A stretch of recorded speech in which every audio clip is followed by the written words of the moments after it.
Let's take a quick picture. Are you ready? Let me take out my reading glasses. Okay, 3, 2, 1. And I can send them to you. Do you want one more? So 3, 2, 1. Thank you very much. Thank you, Sharka. No problem. Maybe before and after, right? the before and after.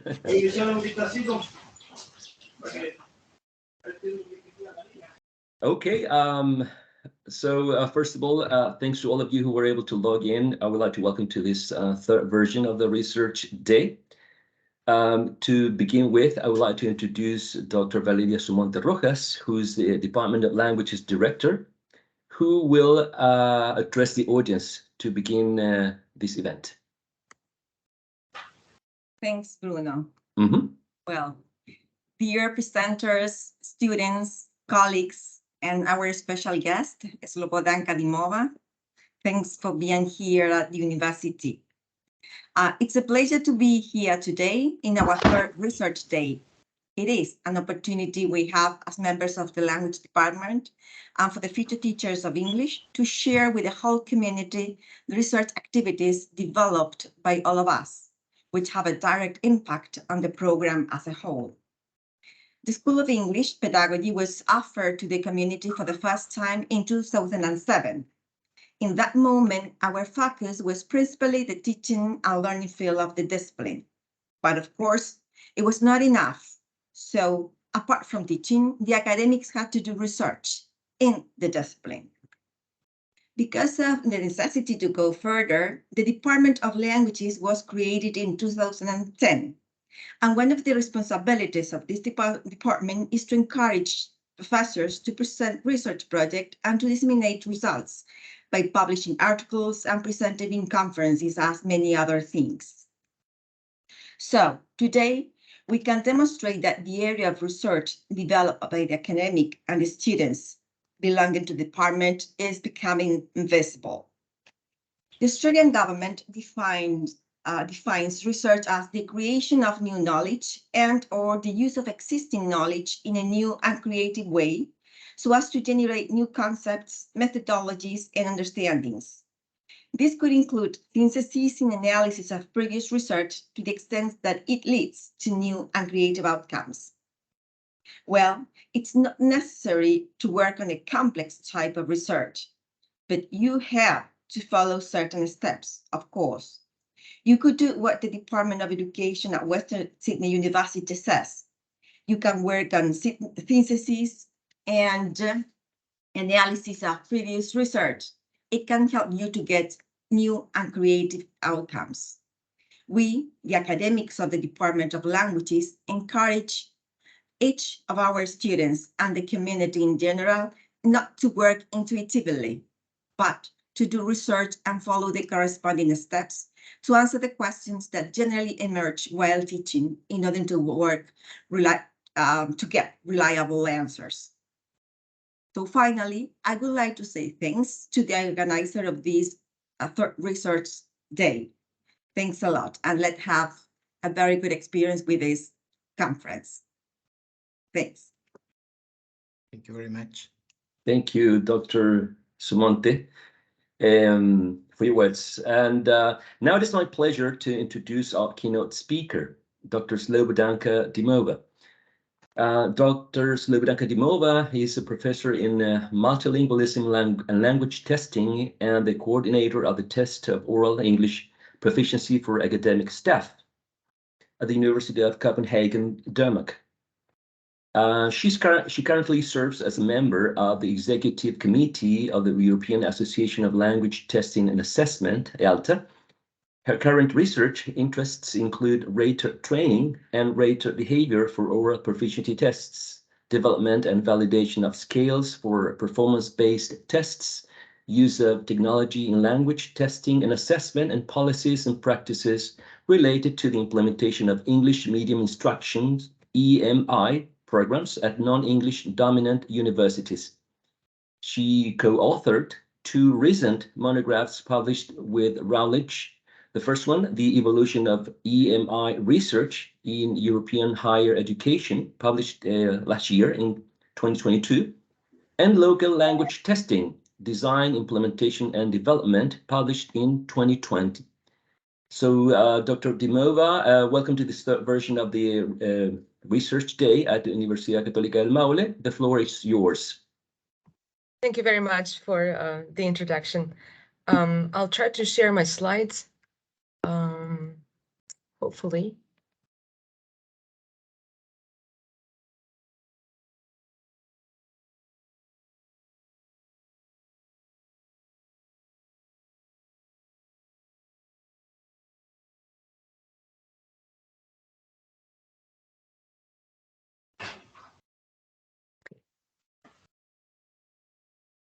Sorry, it might take me a while.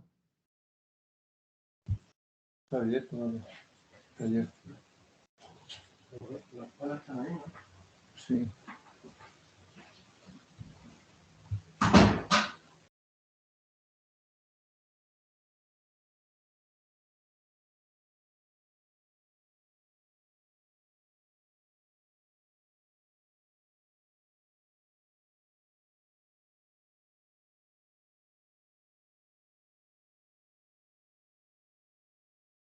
Do you see anything on the screen? No. Not yet. Not yet. Not yet. It seems to be downloading appearing the slides. Okay.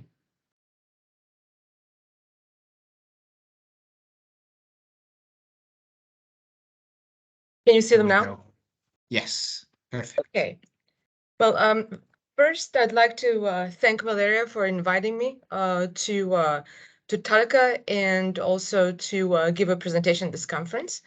And also to the Fondo Nacional de Desarrollo Científico y Tecnológico, which funded my trip to Talca and my presentation here today. I'm Slobodanka Timova, and I work at the Center for Internationalization and Parallel Language Use at the University of Copenhagen. This Center for Internationalization and Parallel Language Use is a mouthful. That's why we refer to it as CIP. When people think about the University of Copenhagen, they usually have the image of this old university, which was established many centuries ago and has these really old buildings. And this building that you see right now is the old university, where the hall for receptions and different talks at the highest level are given. But the part of the university where I'm situated is brand new and looks like this, much different from what you saw in the previous picture. This campus is the campus for the Faculty of the Humanities, and now the Faculty of Law has moved here, and it's brand new. It was built some 10, 12 years ago. And if you could see those 4 windows there, that's where my office is. All those 4 windows belong to the Center for Internationalization Parallel Language Use, which is established to support the university in terms of the design and implementation of language policies, but also support of teachers and students in terms of the development of language skills or support in terms of teaching and learning in a different language. And when I say teaching and learning different languages, I mean English, because at the university we have English medium instruction. And English medium instruction is established at the master's level for the most part, but some undergraduate, some bachelor level programs also have English as English used as a medium of instruction. But it also means support in terms of Danish, because international staff and international students who come to the university also need to learn Danish in order to be able to function at the university. So we offer also support in terms of development of Danish. But more recently, we also offer support in terms of development of other languages than Danish and English. This has become important for the university because the university has realized that English and Danish may not be enough in order to develop professionals in the different fields that the university offers. But it's important to know other languages to do research and to be able to find a competitive job after graduation. Sometimes students require courses in Spanish. Some of them come to South America to do research there. So in order for them to be able to collect data and to analyze some of the data or find the relevant information they need for their studies, they need to learn at least basic Spanish before they go on their field research. But also some require German because Denmark has close collaboration with German companies, or some Chinese, Mandarin. Some go to Southeast Asia to do their research there. So there are different requests for different languages that are implemented as part of the instruction, and our center contributes to that area. As I mentioned earlier, one of the biggest areas in which we contribute is the English medium instruction in higher education. And when I say English medium instruction, I don't mean English instruction for academic purposes or for specific purposes, which used to be a common way of teaching English at university level. In the past, what you would see at many universities would be that you would, I don't know, enroll in a program in biotechnology, and all your courses are in your local language. Let's say at the University of Copenhagen, you would have Danish. And then in addition to all the courses that you take, you would also take English course. And in this English course, you will learn vocabulary related to biotechnology, or you might be able to read some articles related to biotechnology so you can develop your reading skills. But English medium instruction at the University of Copenhagen, and this is a trend growing in Europe, but also in Asia and in South America, is when we use English language to teach academic subjects other than English itself. In countries or jurisdictions where the first language of the majority of the population is not English. So that means that in Denmark, the majority of the population speaks Danish, but we teach the subjects in English. So we teach math in English, we teach biotechnology in English, we teach astrophysics in English. Another definition that has been used in terms of English medium instruction is it's a situation where English is the language used for instructional purposes, and English is not itself the subject being taught, and language development is not the primary intended outcome. And for most participants in the setting, English is a second language. And this new situation that we see at in the University of Copenhagen hasn't been that new. It's been here for over 20 years, maybe even longer.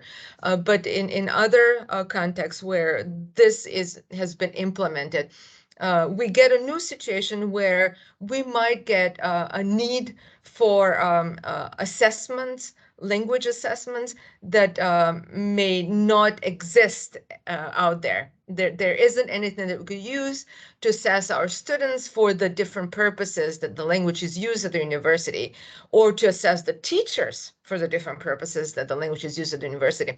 And therefore, in many university contexts, we have the emergence of the need for development of local tests. And what is a local test? We define a local test as a test whose development is designed to produce scores to help solve a local decision-making problem which emerges out of a need within the local context in which the test will be used. So as I mentioned earlier, we have a need. We have to assess students, we have to assess teachers, we have to assess immigrants, we have to assess employees, we have to assess doctors, nurses who come from other places and need to work in the local context, and we don't have any tools. So therefore, we need to design some kind of tools that will help us make decisions about them.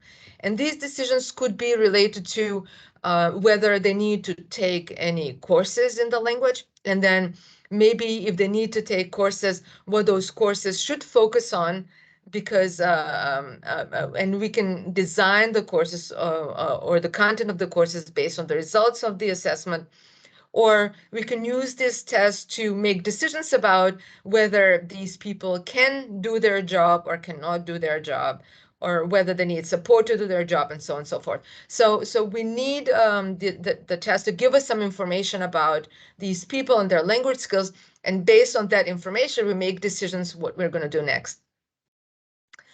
Language context could be operationalized as the target language use domain. So it could be the different areas in which the language is used. Let's say at the university level, we can think of the target language use domain as the classroom where the language is used, or we can think about it as office hours that teachers need to hold, or meetings that the teachers need to participate in. So this context, this situation in which they use the language, could be considered the local context. Outside the university, it could be the workplace. We need to see what the workplace is like and what kind of language is used at the workplace, and then be able to design assessment that will give us information whether the test takers or the examinees have the language skills to communicate within the workplace. And in addition to this target language to use domain, we can also think about it in terms of a specific language curriculum that is associated with the test. So in some places, and not some, but many places, local language test is associated with a particular language program.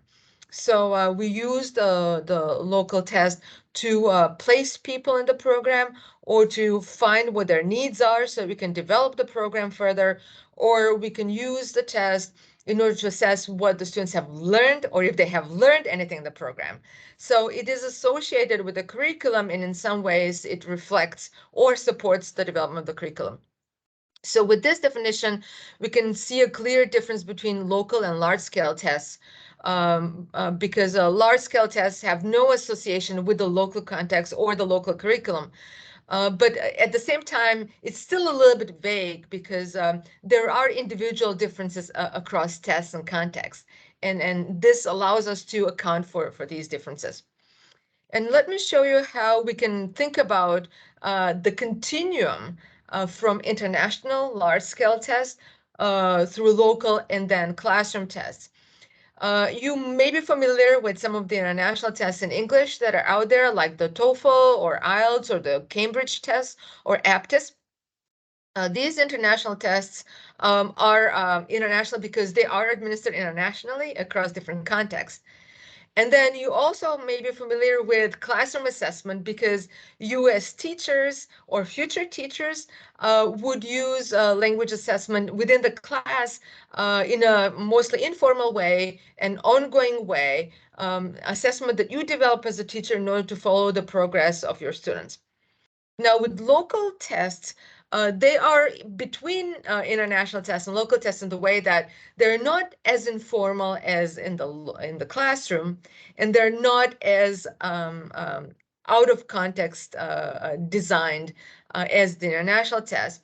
They're still formal, but they're designed to address the local purpose. They're embedded within the particular context, and they're designed to involve, not designed to involve, but designed with the involvement of local stakeholders. So during the test development, it's not only the test developing experts that work on the test design, but they involve local teachers, local students, local decision makers in the process, so that they can familiarize themselves with the test, but also contribute with their expertise in the development. And in that way, international tests are developed with one purpose only, usually proficiency. Classroom tests have the purpose of being formative, developing, helping students develop or assess the achievement of what the students have learned. But local tests can be designed with more than one purpose in mind. So in the local context, we don't have many resources, so we can have the same test to serve dual purpose. We can use it for placement and diagnosis. So we diagnose the students' needs, but also we use the test to place them in the particular courses that we have, or proficiency and diagnostic. So we can see what proficiency level they're at, but at the same time find out what their needs are based on the results of the test. You might have heard localized as a term. And here I want to differentiate between local test and localized test. So localization means that large-scale test is international test is localized to serve local purposes. So localization depends on the expertise of the external consultants, and localization refers to representation of features of the local context, but not necessarily local values and characteristics of local language users. So we had take the international test, and then we tweak the items, the questions a little bit so that they can represent some situations in the context. For example, if you administer the test in an area where there's no winter weather, there's no snow, wind, ice, then you might want to take out items that deal with it because the students may not be familiar with it. So you localize it by doing that.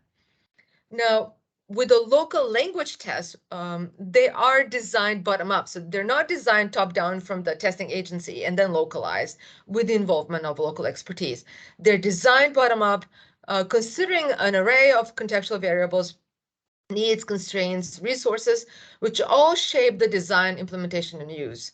So the local constraints, the local characteristics are taken into consideration right from the start.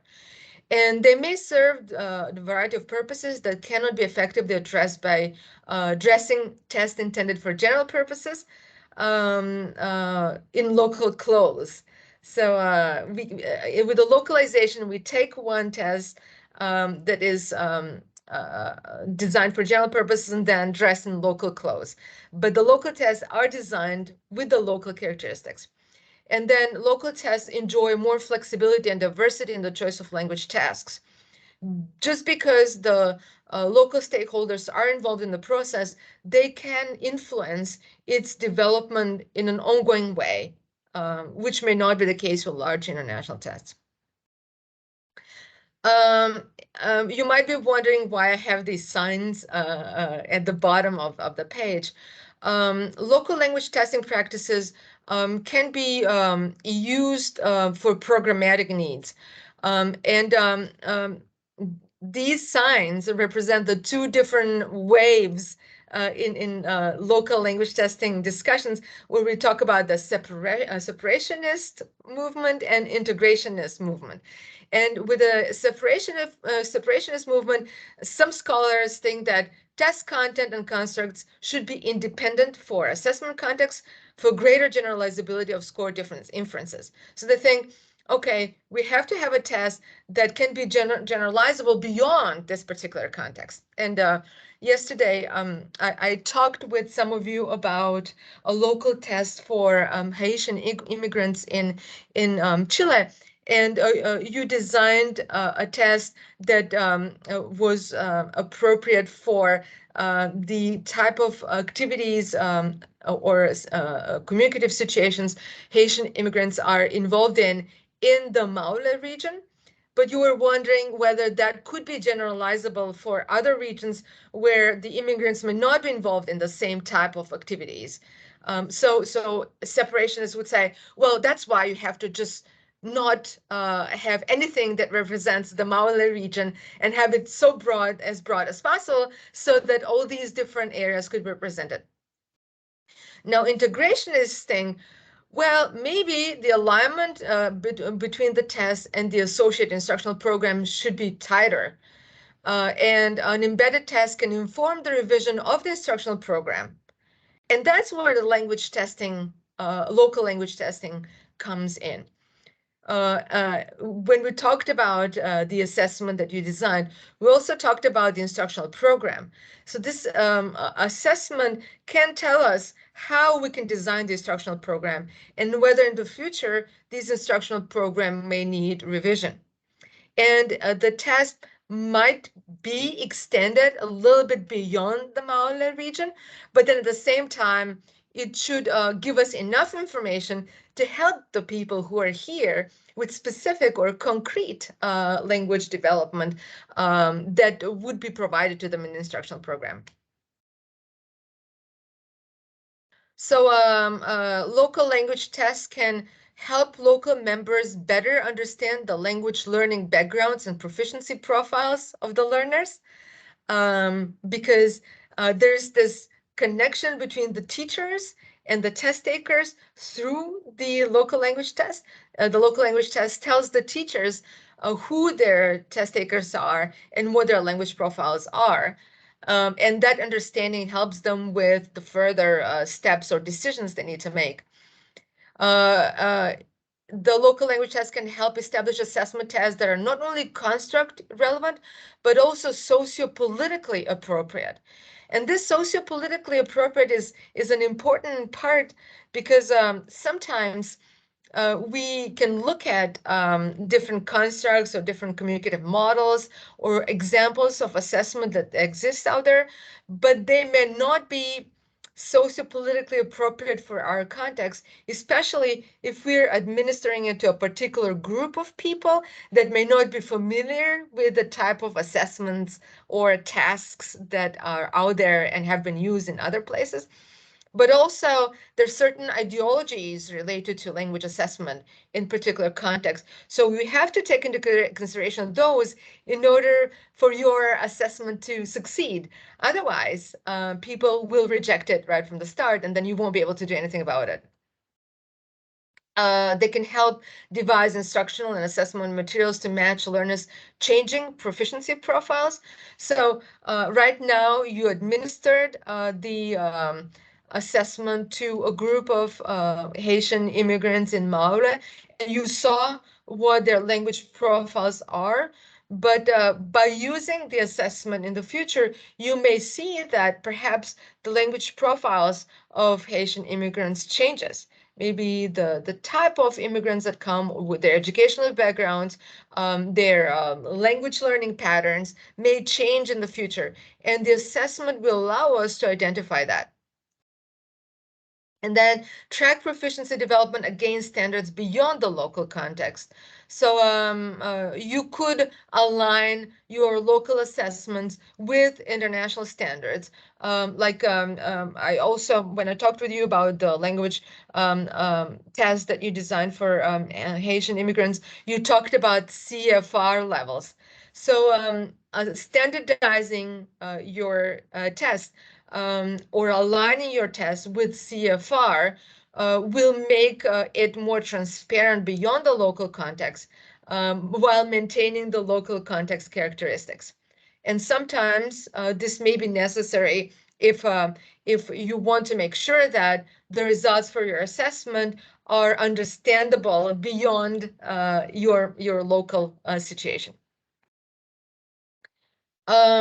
As I said earlier, local language tests allow collaborative practice and enhance development of language assessment literacy of the stakeholders. So when language test is locally embedded in the context, there's an opportunity for different stakeholders, as I mentioned earlier, to take part in it.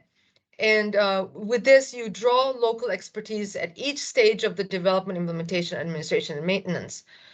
So here you can have the instructors or the teachers who are cognizant of the local testing needs, the curriculum, the language tasks, and the test taker characteristics. The language testers, those who are knowledgeable of appropriate testing tools and principles.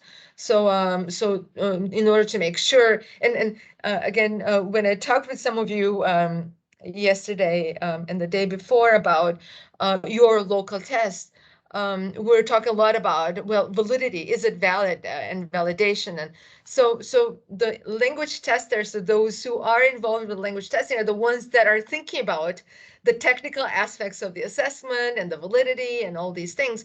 But the validity of the test is also proved, or it's also gained from the discussions with the teachers, who are also aware or get to know the test takers at a more at a closer level, because they have daily or more frequent contact with the test takers, and therefore they can contribute with this knowledge to not only to the test design in the beginning, but also through the test development in the future, because we've used the local test as dynamic and changing over time.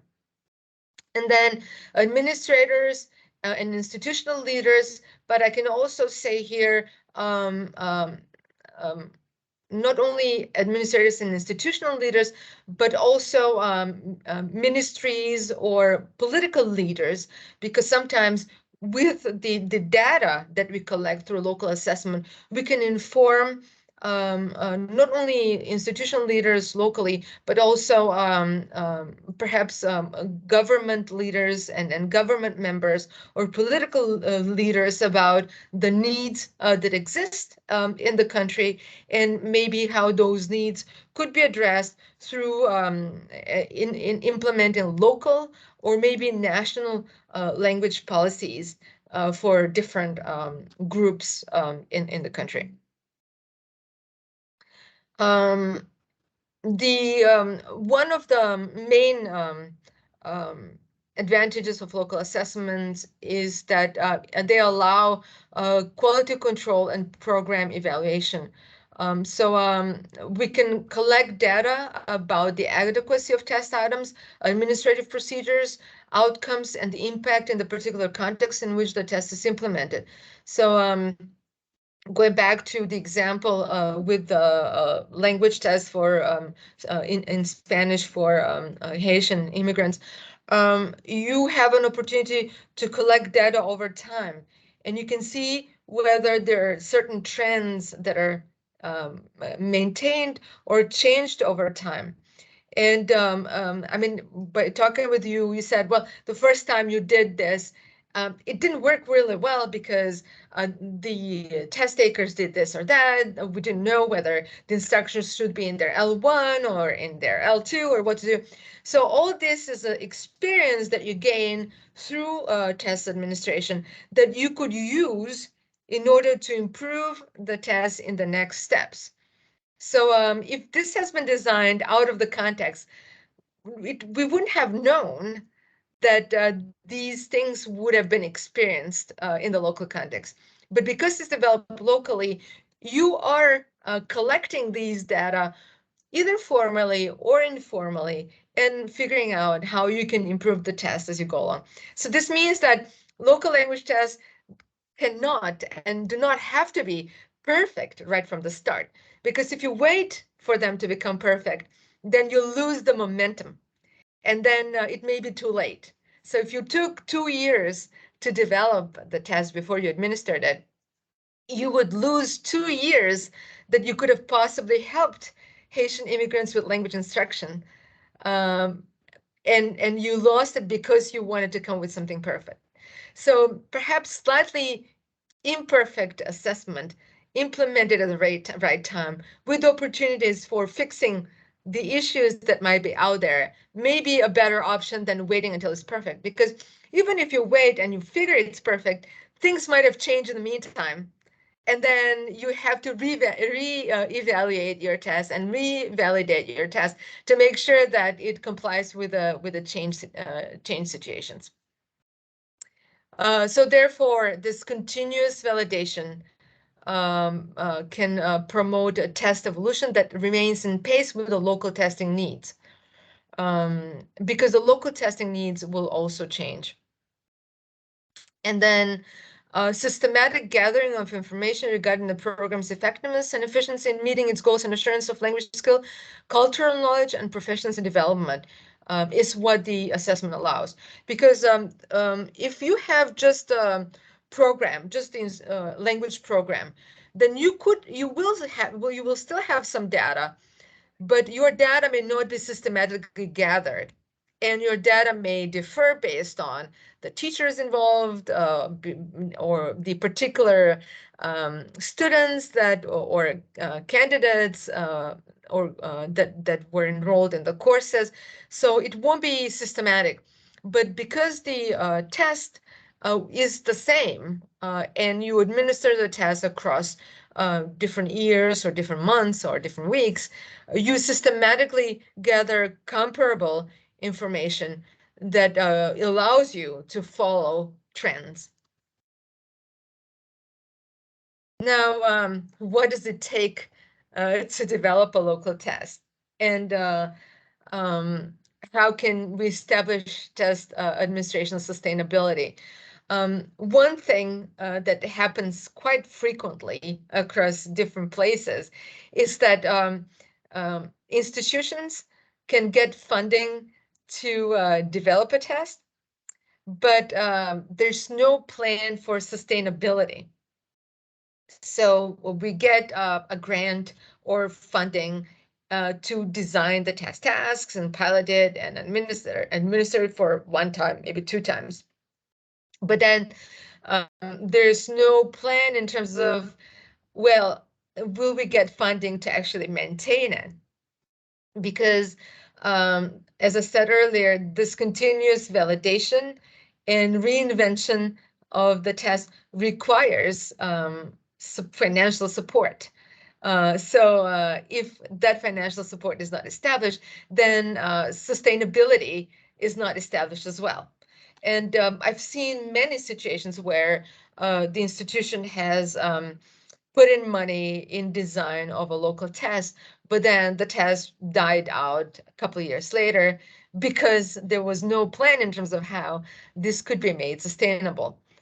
So the idea is that when you think about design of a local test, you also have to think about its sustainability.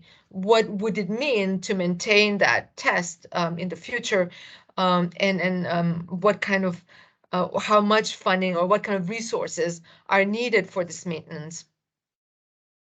What does it take to develop a test? Three things need to be considered: the time you have, the cost of the development, and the scope of the test. And the relationship between these 3 things give us information about the quality of the test. So if we cut down on one of these, then the quality will shrink in some way. So if we cut down on time, or if we cut down on cost, or if we cut down on scope, it will shrink the quality. So we have to make sure that there's a balance between these 3 in order to make sure that minimum quality requirements are maintained. And it does take a lot. I mean, oftentimes when we think about local test design, we think about 1 or 2 people being in charge of doing it.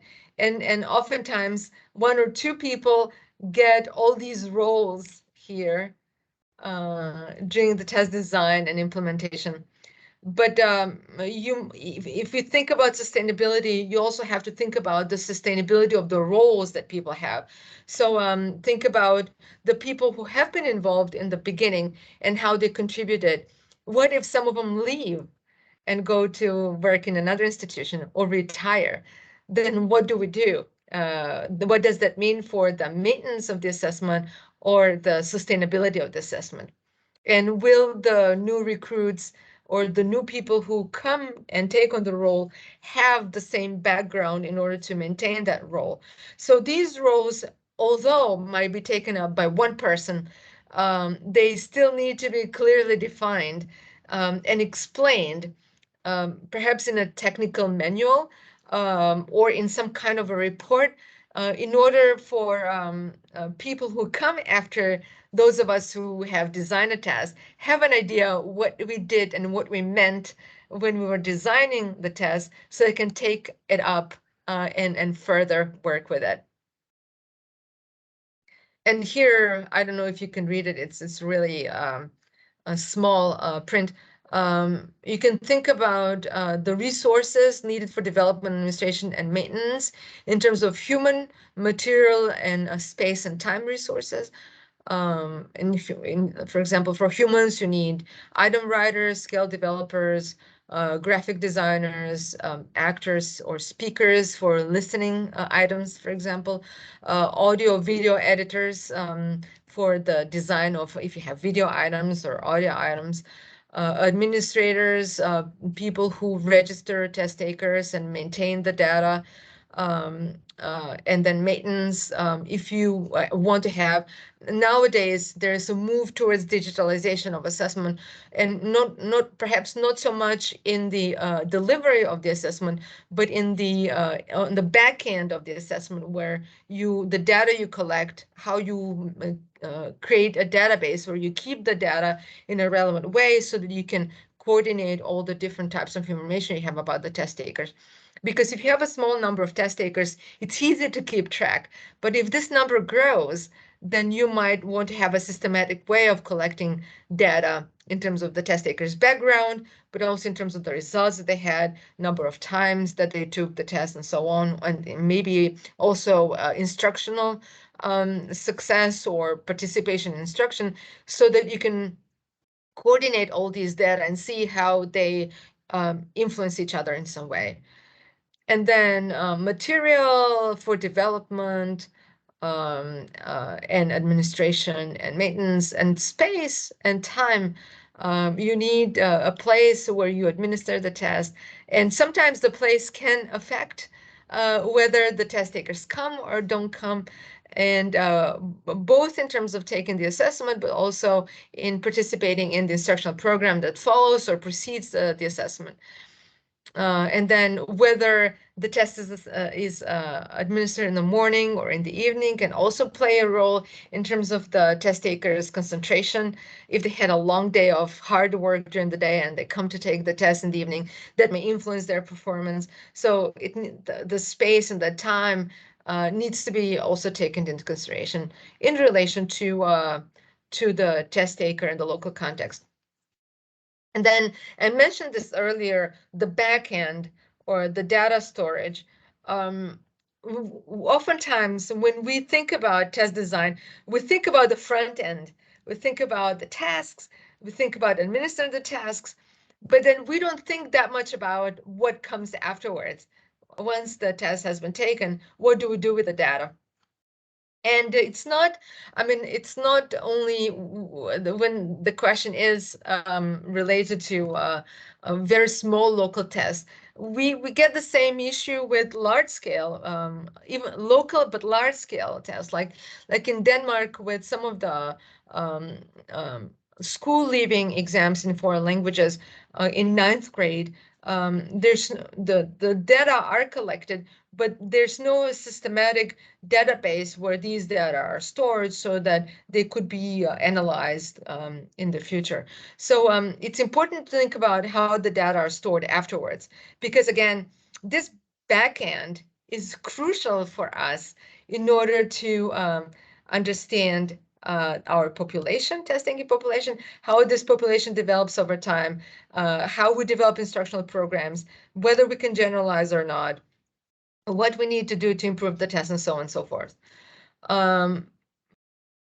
So yeah, important for validation, following trends, and program evaluation. And it requires participant permission for storage and use because of the ethical considerations. And in Europe, we have this GDPR requirements that are established across the European Union that we have to follow. And you have to make sure that the storage are secure and practical. And I have these two pictures below. In the past, we kept data in folders and in drawers, but now we do keep data on clouds and servers.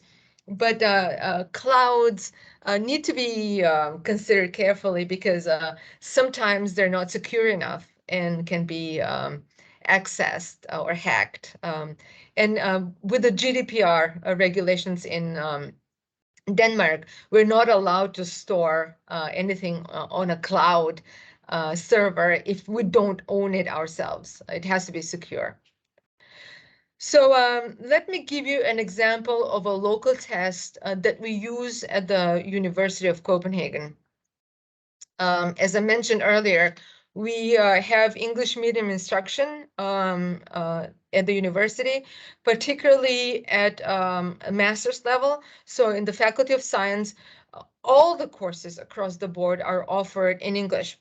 There are no courses that are offered in Danish. So the teachers have to teach in English and the students need to learn in English. So the university was a little bit worried about the quality of instruction because of teachers' language proficiency. So they commissioned English certification test for EMI lectures in 2009. And this test is the test of oral English proficiency for academic staff. So professors at the university are assessed for their oral English proficiency in order to get certified to teach in EMI. And the need for language training and testing was one of the reasons for that as well. But this may increase because now we have the new language policy that I mentioned earlier, where the language policy presents the requirements for proficiency in English, but also for proficiency in Danish. So for international teachers, there may also be a need to be assessed on their Danish proficiency in order to teach in Danish medium courses. Now, the purpose of this assessment, as I said, I don't know if you remember, I mentioned that in local language testing, you can have a dual purpose. And in this context, there's no instruction for EMI teachers, but in absence of required language instruction, designing an English proficiency test with a purpose for certification and language training is reasonable. So the TOPAZ was created to diagnose teachers' needs, offer feedback both in written and oral form so that they can get some kind of information about their strengths and weaknesses and suggestions what to do. And at the same time, give university managers an opportunity to make decisions about whether and how much lecturers can teach in EMI programs. The TOPAZ is based on a simulation of a lecture. And the picture that you see to the right is what the setting is like. So 3 lecturers come to the session and 2 raters are there rating live. And the 3 lecturers come from the same department or the same program because they take turns giving a lecture and asking questions. Like so while one gives a lecture, the other 2 play a role of students and ask questions. And therefore they have to be from the same department so they can ask relevant questions, because we don't have background in some of the fields, but also we don't want to influence the situation in some way. The session is video recorded, and the scale we use is 20 to 60, with 30 being the cut score. Those who get 30 and above get certified, and those who get 20 do not get certified. And the results are given in the form of a score, detailed written feedback, a report, oral feedback, and the video recording. The raters are also EMI teachers. So some of those who do not get certified or need assistance get trained by these EMI teachers. So here we can see the relationship between the instructional program and the test serving as a diagnostic tool to identify the specific needs each particular teacher has for their training. So the use of EMI teacher certification assessment as a training tool can be done because the locally developed assessment can offer information about the EMI teacher's language needs. They can offer a systematic approach to understanding students' perceptions of teachers' language use. offer systematic approach to analysis of pattern EMI language use that can inform training programs. And language teachers who are trained to assess EMI lecturers' language proficiency gain an improved understanding of the central pedagogical functions of language use that can be applied in future training, in further training. So by understanding what we're looking at when we are evaluating teachers' performance, we can know what to focus on when we are providing training. So here is an example of the feedback where we give feedback on different aspects of their performance that are not simply focusing on their language skills, but the role of their language skills within the particular EMI classroom. So you clearly progress through a lesson through effective transitions that provide structure, and you use intonation and sentence stress to help the listener understand the organization. Moreover, you emphasize important content and terminology. So it's not just your speech is coherent and you use appropriate stress, but also what kind of role these have when you teach. For the second point that I mentioned, understanding students' perceptions of teachers' language use, we played the performances to students and asked them what they thought about their accent, proficiency, comprehensibility, and teaching. So we had a systematic way of collecting information about students' perceptions. And we could see that for them, at the highest level, the accent, even though they could see big differences in accent, they didn't see any they still wanted them to teach them. They can still understand them. So the accent didn't play a role in their understanding of the teachers. And then systematic approach to the analysis of patterns of EMI teachers use. We have 500 recordings of teachers. So when we watch these, we can get an understanding of what the patterns are and what the patterns are when it comes to good language use and not so good language use, and describe what they are. So if we didn't have these 500 recordings that are done in a systematic way, we wouldn't have known what characteristics we need to look at when we evaluate. So this database with the responses allowed us to do that. And then this involvement of the teachers in the rating process and in the test development allowed them to understand the central pedagogical functions of language use, and then use that in their workshops and the courses that they offer. So I'll stop here. Just to sum up, I talked about the local language tests as being in the lying in the space between large-scale international tests and classroom assessment, having some characteristics of large-scale tests and some characteristics of local language assessment, of classroom assessment, in the sense that they're formal, but at the same time, they are related to instruction in many ways. And that local language testing uses the integrationist approach to language assessment, in that language assessment is viewed as being integrated with instruction and informing instruction in many ways.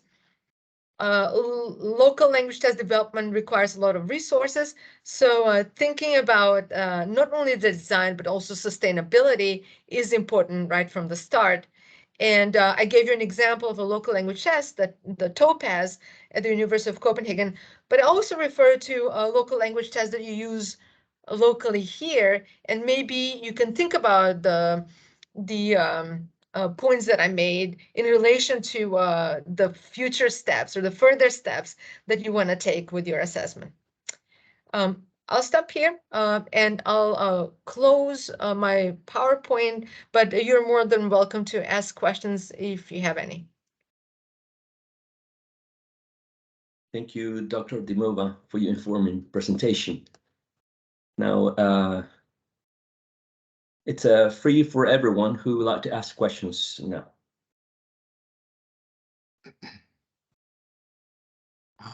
May I? Sure. Okay, thank you very much for your presentation, first of all. Sorry. Very interesting, and I have to tell you something. We're in here in our undergraduate program, we expect our students to sit the IELTS exam so we can test their proficiency in English.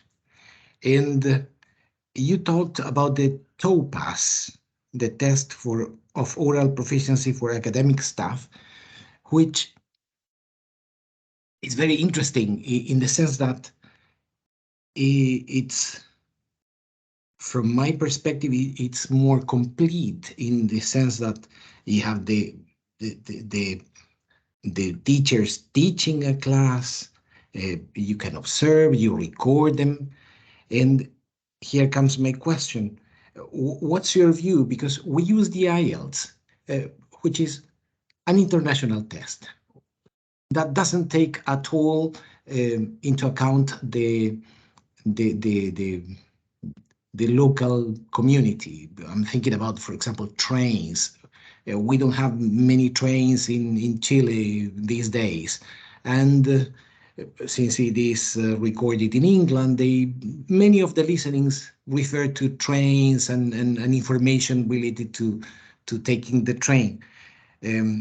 So what's your view? Well, would it be something advisable for our community, our local community, to go for something like the TOPAS, or should we continue being aligned with the mainstream TOEFL, IELTS? Well, first of all, the TOPAS is for the professors. So we assess the Right. professors, not the students. We don't use the assessment for the students. And in Oh, Denmark, right. Yeah, one little comment. The thing is that our trainees are going to become teachers, so it would be much better. They should be. They're going to teach, so okay. that's what we want, to teach in good English. Okay, so you're referring to your students as the pre-service teachers who are going to Yeah. teach English. Mhm. Well, in your case, I think there is a slight difference. What you could do, I mean, the IELTS is an international test, and it allows your students to use the results not only in relation to what they do here, but if they go somewhere else, they can also show their results, and those will be accepted. But if you want to use the test as an exit, like, do you want to use an assessment of your pre-service teachers when they leave the university and know what kind of proficiency level they have, so that they can, whether they're ready to teach or not? Or do you want to use the assessment in the beginning of the program? Because if it's in the beginning of the program, then a local language test will allow you to see what their needs are, and then you can have courses that can help them develop their language skills in relation to their future profession teachers, or maybe other areas, depending on what your program is about. So the difference between the IELTS and the local test will not be only in that IELTS might have items that do not reflect the local context, but also in your particular situation, the IELTS scores are completely not useful for you. You know what level they are, you know their score, but that doesn't mean anything in terms of what the students' needs are. If you have a local test, you will know exactly what the students' needs are, and then you can create the program that can help with them. Now, if it's an exit test, then again, with the exit test, with a local language test, you could see whether the students have the language skills for teaching purposes in the English classroom in the future. The IELTS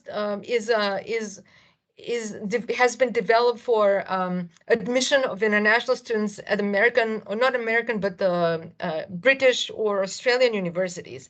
So it has a completely different purpose than what you would use it for. So if you have a local test, you could test those specific skills that are related to teaching. In Switzerland, they have a local language test for their future foreign language teachers.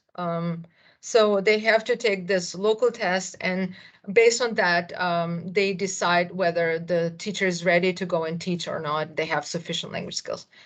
So to summarize, I went back and forth. To summarize, IELTS has been developed for admission of international students at British or Australian universities. So the tasks they designed are more related to some academic language skills that students might need at the beginning of their studies so that they have sufficient proficiency to study in the program. That's not what you would use IELTS for in your program.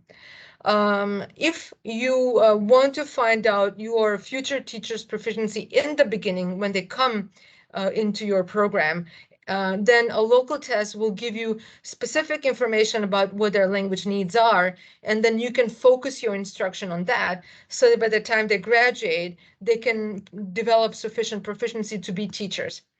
Or if the local test is used at the end, then you might design a local test that will show you whether they have the language skills that are related to teaching situations in the classroom, not necessarily about whether they can, I don't find Trafalgar Square or use the language in other contexts. So I hope I answered the question. Yeah, absolutely. Well, we also use the I forgot it now. I've been away for a long time. The TKT test, the teaching knowledge test, so as to assess whether the students know about the subject matter. But thank you for your answer. We should so go that- low. So those are two different things. The knowledge, so the language tests deal with competence or proficiency, abilities. And knowledge is, you can easily test knowledge. You know what they need to know in terms of pedagogy, and then you test that. So it's much more concrete. But proficiency, it's a little bit more vague, and it requires a different approach.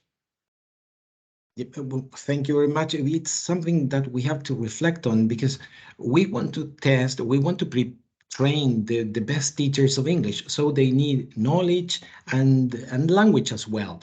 And we want to show off with the community. We want to sell our program. That's why we're offering the IELTS as a result, so the employees know that our students are proficient in English, but something local would have that drawback. It's going to be prepared by us, and we believe in the test. But what about the employees? Would they believe it? And that's a big issue because oftentimes, I mean, my colleagues and I have been working with the Topaz for years now, and some of them would refer to like, oh, I met a real language tester. Well, what is a real language tester? You are a language tester. You've been working with us but there's always this idea that if somebody comes from a testing agency, that they have credibility and we can trust that test, but not the local one. In Colombia, in some universities, they have implemented local tests for their students who will be teaching English in the future. I can give you perhaps links to the university if you're interested in figuring out what they're doing. Oh, thank you very much. Okay. Thank you. Thank you, Rodrigo. Just to complement, we do have some locally designed tests applied to students in the program in 4th semester, 8th semester, and in the 10th semester, which combine both linguistic proficiency and also pedagogical skills. So we do have those locally designed tests during the program, and by the end of the program, we applied the IELTS and the TKT in the end, which are the external assessment, right? Yeah, for transparency purposes, I guess. Yeah. Absolutely. Is there any questions from the audience?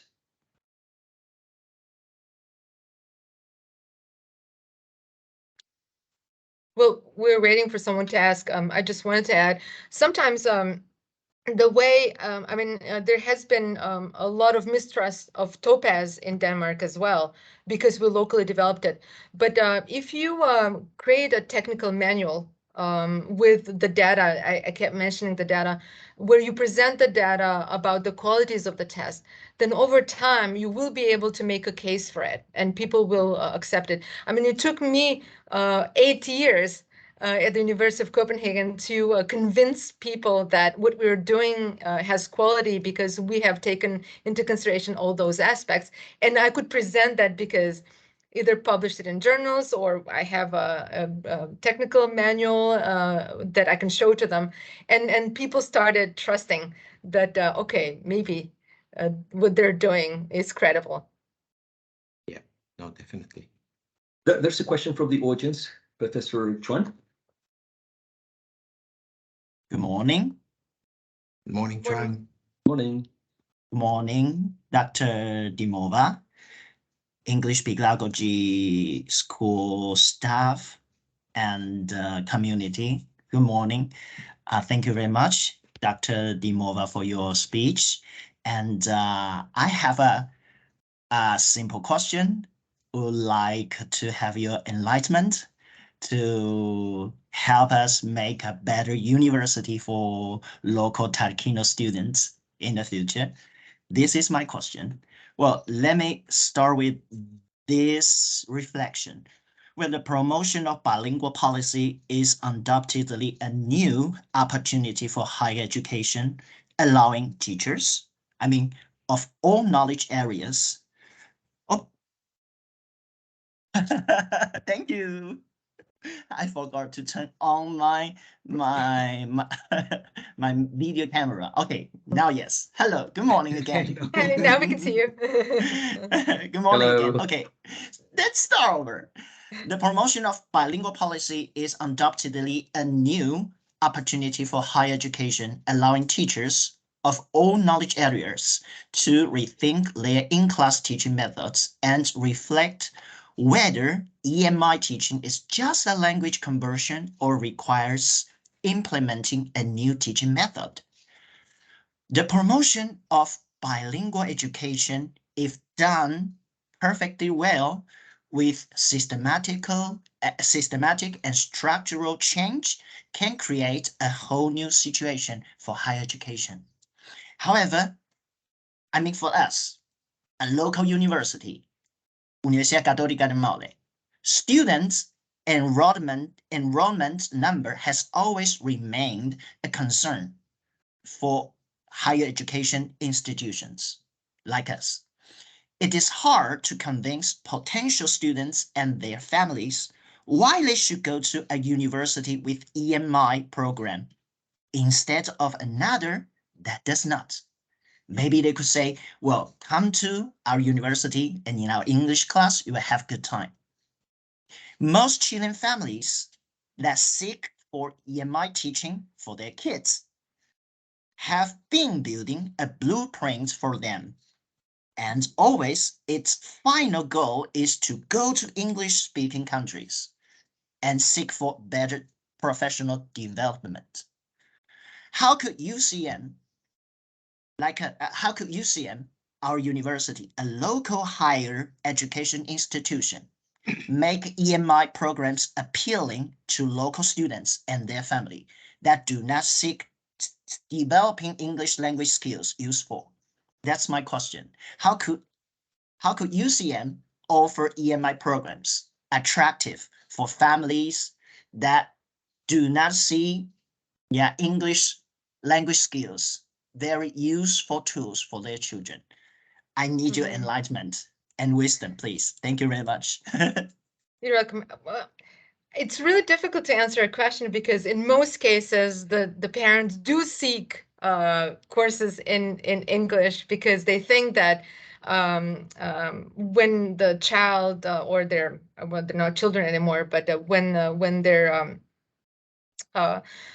they go to the university, they if they learn in English, then their opportunities are wider, not only in terms of going to an English-speaking university, but also in terms of having access to jobs where English becomes crucial, like international companies in the country, where English is one of the requirements in order to function properly.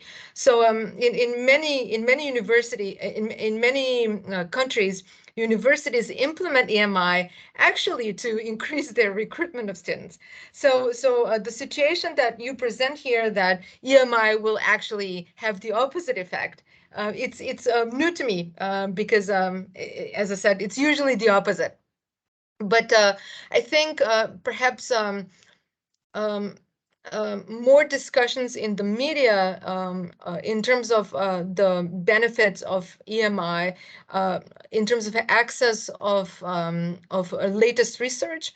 So you use books that are published in Spanish, textbooks that are published in Spanish for teaching. But if you want to use articles that are published in international journals, they won't be translated in Spanish. So if the students don't know English, they won't be able to read those and then be able to widen their perspectives in the field based on the latest research.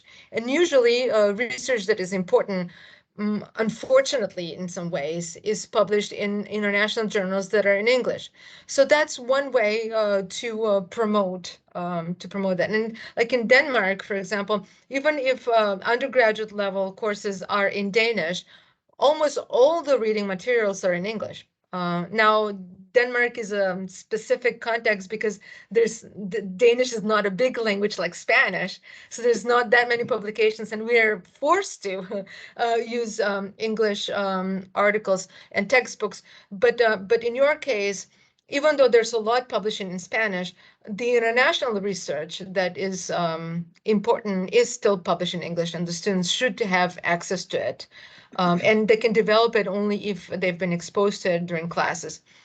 Another thing is, I mean, I know that in Spanish-speaking countries, a lot of international student recruitment happens based on the fact that the international students who come to the university already know Spanish, or have been learning Spanish for some time, or are willing to learn Spanish and then start learning. But for immediate start at the university, recruitment of international students and faculty is easier. So, for example, I speak several languages, but Spanish is not one of them. So if you want me to come and teach at your university, I won't be able to do it right from the start because it'll take me some time to learn Spanish and be able to communicate effectively enough in Spanish in your context. So if you want to recruit me, I won't be able to come. Or if I come, I won't be able to teach for several years. So you waste me as a resource.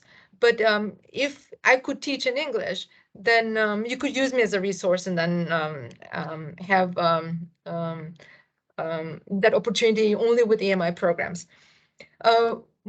My research team has always said that bilingual policy doesn't mean that we have only English or only Spanish, only English or only Danish. But at the university, the two languages go hand in hand. So if you have an EMI class in math, it doesn't mean that everything that goes on in that class has to be only in English.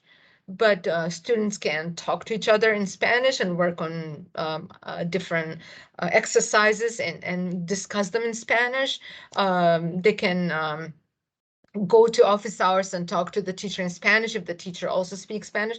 So it doesn't mean that it's exclusive language use, but it could be that both languages are integrated.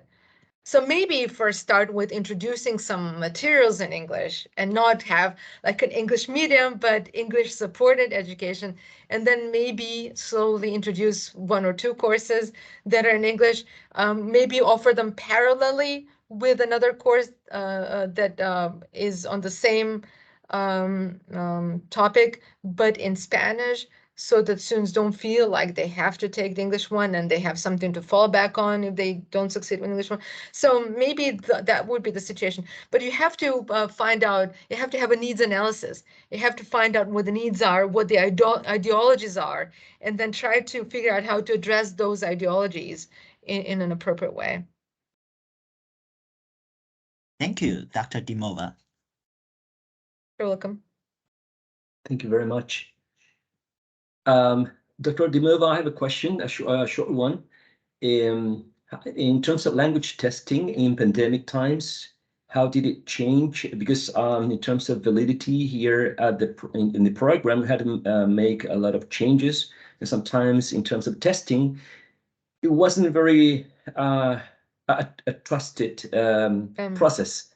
How did it go in Denmark? Yeah, remote proctoring is what became popular, and everybody, like in language testing field, everybody talks about it because in the past few years, that was something that had to be done.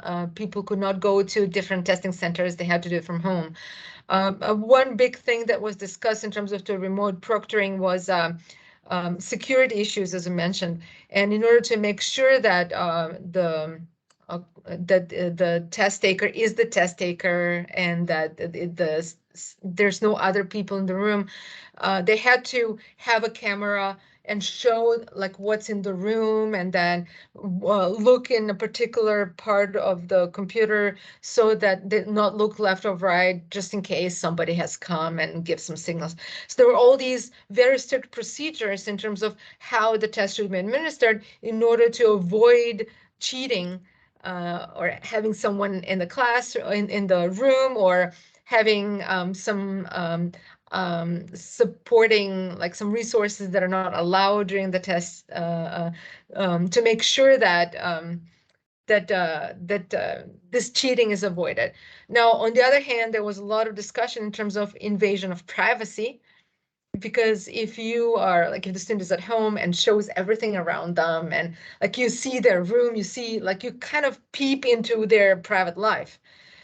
So that sort of imposing on people's private lives through doing the online proctoring was considered problematic from ethical perspective. For us at the University of Copenhagen, we did not administer the Topaz during the pandemic times.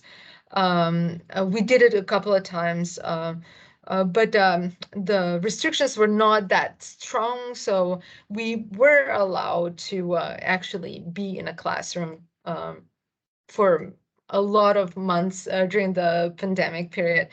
But now, and that's what I said earlier, that if you have a local test, you need this constant validation and constant development.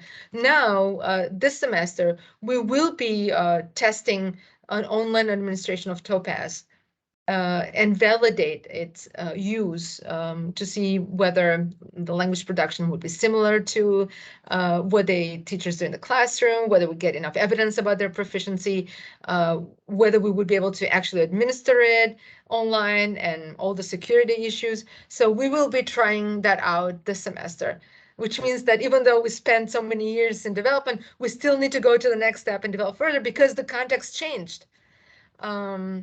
Yeah, online administration is the future, it seems. Everybody talks about artificial intelligence and remote proctoring, things like that. Right. Are you looking forward to see or to use any like permission to be signed by the test takers? Yeah, every time we administer the Topaz, we ask them to sign. We have what's the word for it? The consent form. We have a consent form where by taking the test, they do consent to be video recorded, and we need to use their video recording for the test purpose. But we give them a consent form to ask them whether we can use their video and their information for radar training purposes, or at conferences, or in teaching, or in research. And they tick off or none of those. So they tick off the options that they agree with. And then based on that, we select videos or information that we use for analyses, for research, or for training and other stuff like that. And that's why I say the back end part is important, because in the database, we do have a field where we enter the type of permissions we have. So when we search the database for pulling out recordings or information, we can exclude the ones that didn't give us the permission to do that. Thank you very much. You're welcome.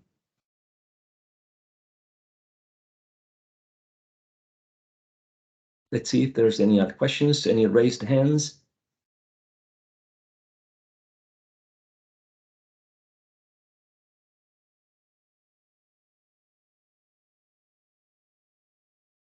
All right, it seems that there are no, at least from the moment, right, any more questions. So thank you so much, Dr. Dimova, for your presentation. I'll clap for you. You're welcome. Thank you. By the way, if anybody thinks of a question or did not want to ask the question right now in front of everyone, you're more than welcome to email me and I'll get back to you. Thank you so much. Thank you. Let's take a quick picture before you go. Are you ready? Yeah, Good. cameras, wait for the cameras on. Yeah, I'm waiting. Um, Okay. More All right. people. More cameras Super. on.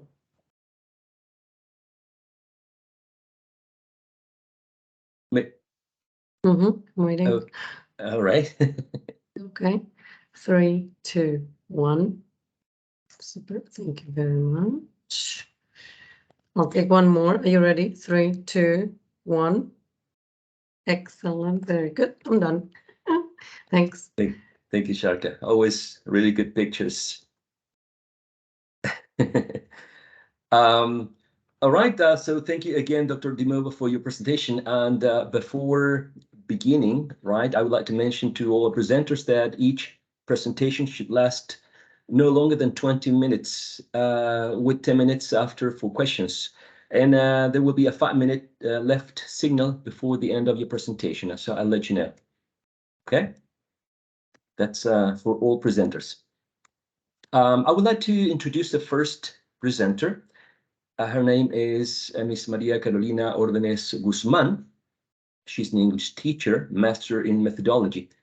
She also owns a diploma in school leadership. She is currently working as practicum supervisor at the Pontificia Universidad Católica de Chile.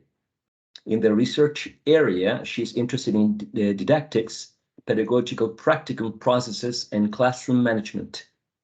The title of her presentation is The Effects of Pre-Task Planning Through the Instruction of Public Speaking Skills on 11th Grade Students, EFL Anxiety. So, Ms. Ordenes, whenever you want. Thank you very much. I'm going to share with you the presentation. Can you see it?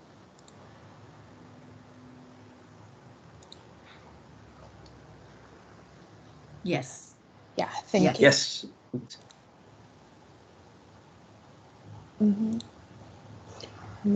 There we are. Thank you for the introduction. My name is Carolina Ordenes. I work at Universidad Católica at 2 different faculties, Facultad de Letras and Facultad de Educación. Today I'm going to share with you the findings of my research. It is important to mention that this is the first time that I'm going to share my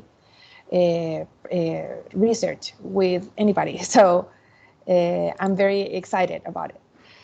The aim of this research was to find out the effect of pre-task based learning approach suggested by Ellis through the instruction of public speaking skills using a model of communicative competence suggested by Bart, Morreal, and Spitzberg.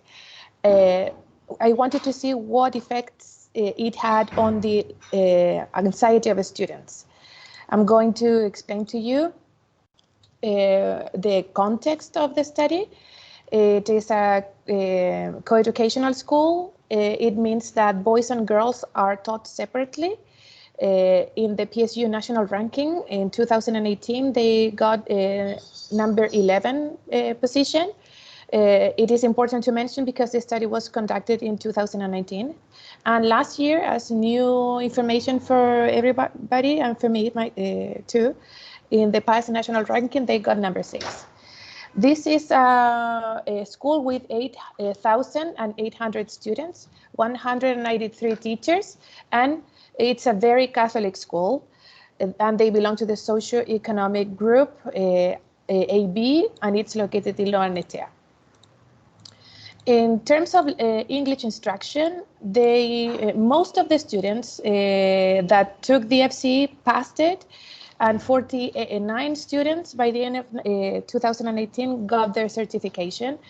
In terms of the number of students in 11th grade, as I told you, they are taught separately. So we have 2 groups of boys and 2 groups of girls. It means 11th grade A, 11th grade B for girls and boys separately. And English lessons are conducted with smaller groups of around 20 students. And the number of hours of English instruction, they are 4 hours of regular lessons, single gender, because as I told you, they are taught separately. But here in the elective workshop that I'm going to detail the research, this was a mixed gender class for the first time on their lives. I worked with the public speaking elective workshop of 11th grade. It was a mixed gender class. I had 22 students and we were 2 teachers, and they had 2 hours a week of instruction. The objective of this course was to present a speech by the end of the semester in front of an audience, in front of their classmates, and in front of the school. They had to create and speak for 5 to 6 minutes, and they had to provide a thesis statements and the arguments to support it, and visual aids and cards with information were not allowed. These are similar to the TED Talk presentations. Students were reluctant to present in public at first. Language anxiety appeared, which could undermine the completion of the task. And despite having a high English proficiency level, because as I explained before, 49 students had the B2 certificate and most of them had a B1 plus level. They did not feel confident presenting in public. So the idea of the suggestion of the research was that if they plan in advance and if they rehearse, they will probably be more familiar with the task, and it may increase the probabilities of success. And this was important to be incorporated with the public speaking skills because it was the task itself. I'm going to check very quickly some terms that I need you to understand, what we understand by language anxiety, which according to the authors here that I can share with you at the end. These are as a wide range of sensations, behaviors, feelings, or control loss over another communication performance, complex construct, difficult to investigate from only one perspective. And this specific type of anxiety is mostly associated with second language performance. Even today, for example, I'm ready, I feel confident with the topic, but we still feel some sort of physical emotions or feelings when we are about to present. Scoville, which was one of the authors that made it very clear in terms of physical reactions, he compared language anxiety to some other articulatory tasks. For example, swimming or piloting an aircraft. The palmar sweating also was referred as one of the emotions that the students felt, and they said and they mentioned before starting a presentation. So this physical reaction was also part of something that you can expect. Bandura suggests that anxiety can lead to permanent avoidance of situations that might be threatening, and McIntyre says that language anxiety can bring cognitive negative effects when students cannot overcome this anxiety. In terms of public speaking, we understand that it comes from Shakespeare's times, but it's also mentioned in ancient Greece. It is a dynamic transaction between a speaker and an audience like today. This is one of the most important skills for people. It enhances personal development and it has a positive impact on the academic working life of students. Here I'm going to show you the model of communicative competence that I integrated with the pre-task-based approach by Ellis. The first part, the Bart, Morial, and Spitberg, they suggest that when you have the knowledge, the motivation, and the skills for a task, you will succeed. This is what they suggest. So knowledge in terms of what they know of the topic. They had to choose a topic and they had to present, and it was of their choice. Motivation in terms of if they want to do it and how motivated they are to present in the end. And the skills which are related to the task, in this case, are intonation, how they move around the stage, how they pronounce, and many other skills related to public speaking. In terms of pre-task-based approach, these are strategies that help teachers to ensure or guarantee a specific time to be used to produce a task or to the completion of a task. So the idea is that you guarantee specific time for students to create or to produce the product of the task. And this phase belongs to the first phase of the task-based approach. And this has two parts, strategic planning and rehearsal. Strategic planning is a specific time to develop knowledge about the task, and in this case, to write the speech. And rehearsal is part of this first phase, and after writing the speech, students had to rehearse. So it is mentioned as repetitions of the same or slightly altered tasks. And they had to rehearse the speech incorporating these public speaking skills or this model of communicative competence that I mentioned before. The methodology, I'm going to explain it to you quickly. I used a qualitative method. It was a participatory action research because I was a participant observer at the same time. And it was concept driven because based on codes, I found the different areas that I could identify as a problem and that needed a solution. In terms of the data collection tools, I used 5 different data collection tools. The first one is an instructor interview to the other teacher participant, a questionnaire pre-intervention, an observation documented through field notes. I'm going to share with you some field notes of the process, a questionnaire post-intervention, and a semi-structured interview to 10 students. As we can see here in the first part of the interview to the other teacher participant, we can see that some students suggested last year that they wanted to reschedule some dates because they felt so nervous. So this is something that the teacher participant said in the interview. He also said that maybe they didn't want to do it. He was a little bit afraid of that.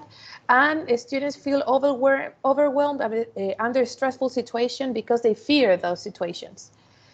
Here we have some examples of the questionnaire to students. For example, we have you spoken in public in front of an audience and in English recently? How do you feel about it? And they say, ay no, mis que miedo. Sorry, the Spanish. Then you have another one, yes, it's very stressing but easy. So you can see that there are some differences in how the students face the task. And no, I feel about it very nervous, but it's normal. So based on these answers, here you can see the field notes. They were handwritten. You have that one girl is crying. They reject the idea of presenting in front of the school. Some girls mentioned they don't want to participate and are asking if they can change to another elective course. Here you have that there is some girls' reluctancy to participate because, as I said before, this is the first time that they have classes together, both genders. So for them, it was a very difficult task. And there was again another girl crying and another student again is afraid to present. So it was a very difficult situation at first because as teachers we're not ready to deal with this sort of emotions, especially when we are talking about students of 11th grade. They have the English proficiency level, so it was difficult. So based on the answers, we have this in common, anxiety. And for this, I started to investigate what I could do, and then it came the idea of using this model of Ellis and these public speaking skills, which is part of the model of communicative competence, with a strict schedule. This is very important. So as you can see here, everything is detailed. Even when we start until we finish, all the classes were planned to succeed in the end. So they had to create the thesis statement, introduction, the list of core ideas, the body of text, and I'm going to show how we worked. Research findings. Language anxiety was mostly overcome and decreased, but it never disappeared. it is important to mention that despite you are prepared, despite you feel confident, it never disappears. This feeling of nervousness, this feeling of stress, or of sometimes when you feel worry, or you worry, sorry, about the task, is part of language anxiety, but it was possible to decrease it.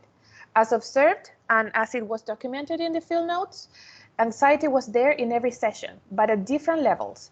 At first, we had a very strong rejection from students because they didn't want to do it. But then in the end, it was decreasing, and I'm going to show you some findings and some examples of what they mentioned in the end. Most students overcame this anxiety in terms of being able to face the task successfully. It means that they were able to perform in front of an audience, in front of the school. It was at an auditorium. It was very difficult for them, but they did it. And unfortunately, one student dropped the subject because she could not overcome this anxiety. It was a specialist recommendation. As it was mentioned, it was a common feeling among all students who were finished the task, who were interviewed, sorry, once finished the task. They all agreed on having felt nervous before standing on stage the day of the presentation, but this feeling disappeared progressively. Girls showed more problems to deal with language anxiety than boys, and it was harder and took more time, and it was more demanding for the teachers. Because as I mentioned and as I showed you, we had some situations that we had girls crying during lessons. Here, another finding was the importance of planning time, showing in a way the success of this pre-task-based approach, because it was needed and valued by students in questions such as, are you going to give us time to prepare it? We need more time. But it is very important to understand that we need a strict schedule because it was very helpful to use the time wisely. It's not just sit down there, students, and write what you think you have to write. You have to model, you have to plan what they are going to do each lesson. And they even, in the post-intervention interview, they mentioned that. They said that counting on a specific time and see the product of what was written was meaningful for them. And that this planning time made thinking visible. In this school, students work with visible thinking strategies. So that's why this idea of making thinking visible for them is always present. This methodology stage was appreciated, and it helped them fulfill the task. And the other teacher participant also valued the organization of the course, so that time was guaranteed to accomplish the task. In terms of motivation, we have that it had a progressive increase from the beginning until the post-intervention process. At first, they didn't want to do it, but then they understood that they could do it, that they had to prepare it, that they were going to have time to practice, to rehearse, and then they were even happy with the experience. We also have to say that the choice of the topic, it's very important, because as I said before, I said that this is a very Catholic school. It wasn't something by chance. The idea is that you understand that when you are working at a very Catholic school, topics such as abortion, drugs, prostitution are not easy to deal with. 5 minutes left. 5 minutes left. Thank you. Students had to ask for permission to do it, and when they were allowed to do it, they felt even more motivated, because it was the first time that they could do something like this in the school. The importance of feedback was also another finding. During the 3 stages, it was present at different levels. It was very demanded by students, and its importance became higher, especially during the rehearsal sessions, because they started to feel more confident with what they had written and with what they were doing on the stage, because we went to the stage and they had the possibility to rehearse many times. And Some students mentioned spontaneously their gratefulness for having counted on feedback from the teacher. I'm going to show you in a few minutes, no, in 1 minute, how I worked with feedback. They needed some positive reinforcements than others. It was very important for them, for most of them actually. And teachers' content feedback helped students progress in their work, and it was needed within a progressive increase at the end of the intervention. And monitoring was also a very important strategy. As you can see here, it was in the field notes, yes, one-to-one feedback becomes important. They demand a lot of attention. And I'm going to show you how I worked with them using Google Docs. So here I erased the names, but we worked connected online. And I gave them my feedback using Google Docs. This is another student. It was very important because we were working online all the time. And conclusions, language anxiety appeared as an emotional physical reaction that could not be stopped, but decreased and mostly overcome. A rigorous and strict schedule to plan the speech in advance facilitated the successful completion of the task. Public speaking skills can be developed if they are explicitly guided and instructed during the planning process. Feedback must be given every class to provide students with the possibility to improve what has been done and correct mistakes. Motivation in 11th grade students can be fostered by allowing them to explore topics of their choice, and it was crucial in the design of the intervention. Dealing with emotion within the classroom can be frustrating and exhausting for both teachers and students. For further studies, gender differences in teaching and learning should be considered, especially in co-educational school context. Not all students deal with their own frustration in the same way. It is relevant to take into account a student's own personality traits. And public speaking is a highly demanding task that requires preparation, organization, and commitment to the task. The structure and complexity of its preparation and final performance demand to master specific competencies, which are not learned by heart. Teachers are not necessarily prepared to perform the role of psychologist within the teacher practice, and language anxiety is a common issue in EFL context. However, it has been proved that it can be decreased with a serious and rigorous work. And that's it. That's my presentation. And here you have the references. Thank you, Ms. Maria Carolina Órdenes, for your presentation. You're welcome. Now it's time for questions from the audience. We've got 10 minutes.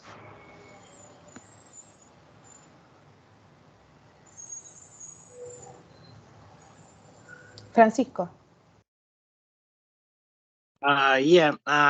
First of all, I had to say hi, Carolina. And I think that the presentation was very good because she told us, or she taught about the certain effects that teachers usually do in classes. Because I'm a teacher, I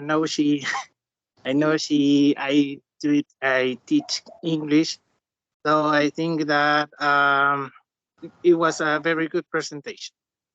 Thank you, Francisco.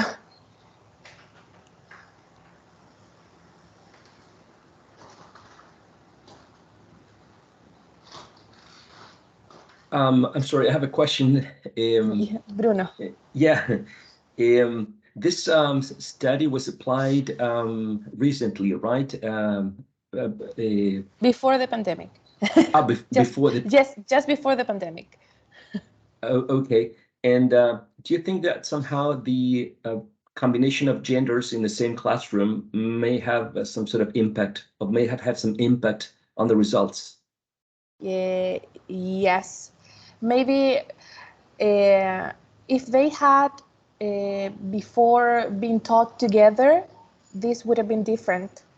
But I understand that even boys and girls, they both felt language anxiety, not only girls. So this is important. Even the best students, that they had the best public speaking skills, they mentioned that they felt nervous, even when they felt they were prepared. Even for us sometimes, even as I told you today, I feel confident, I feel prepared, but still I feel this sort of nervousness before starting the presentation.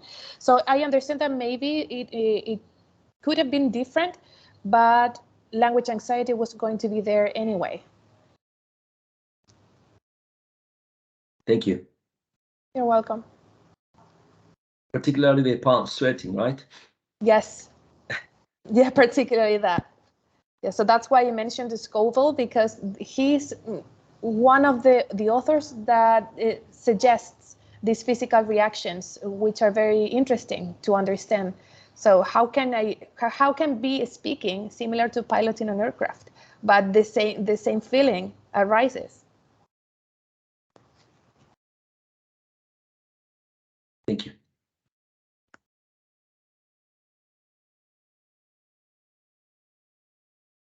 Let's double check if there's any questions from the audience. Francisco, right? Francisco? Yes. Yeah. Could you give me tips to some way not to be nervous in front of presentation, or maybe when we need to speak in public? Some tips. The idea is, according to the studies, that you have to practice before and that you have to rehearse. So look at a mirror, talk to yourself, walk around, try to go to the space where you're going to present. So this was very useful for students because they had the possibility to repeat many times what they were going to do. So they knew the stage, they knew what they had to say. And it wasn't something that they memorized. They created a list of topics that they had to speak about in order, and they went there to speak, to speak, to speak. You have to speak, you have to practice, and you have to rehearse before a presentation. That's my tip. Thank you. Natalia? Hello, how are you guys? Hello. Oh, sorry, my camera is not. Hello. Okay, so I wanted to ask you about the conclusions. What do you think is the most important one? Because you showed us a lot of conclusions. So I was wondering about the implications of your study. What was the most important thing that you discovered through this investigation? Gender differences for me was one of the most important ones because I wasn't expecting that. I was working at that school for 7 years, so I could see that boys and girls are fluent in English. They speak correctly. They don't have they don't make any mistakes generally. So I never imagined that this situation of being exposed together for the first time, boys and girls, was going to be so detrimental for girls, especially, not for boys.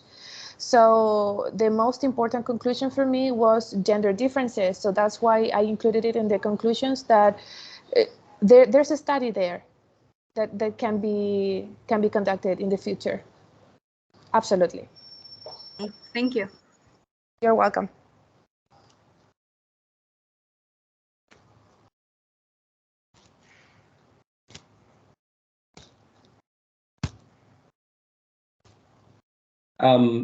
I wonder if this study could be done this year, after these 2 years, if the effect would have been the same for girls and boys.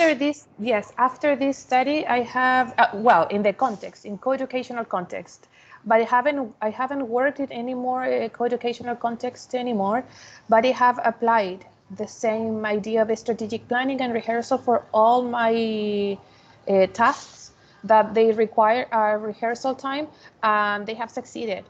So that's why I always tell my students, because today I'm part of the English pedagogy program at Universidad Católica, I always tell them the same. If they are going to prepare a presentation, or if they are going to ask them to write something, that they have to give them time for strategic planning and for rehearsal. So I think it will work no matter the pandemic.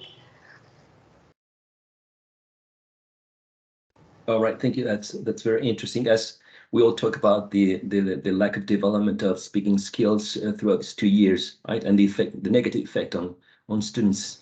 Yes. Manuel? Mhm.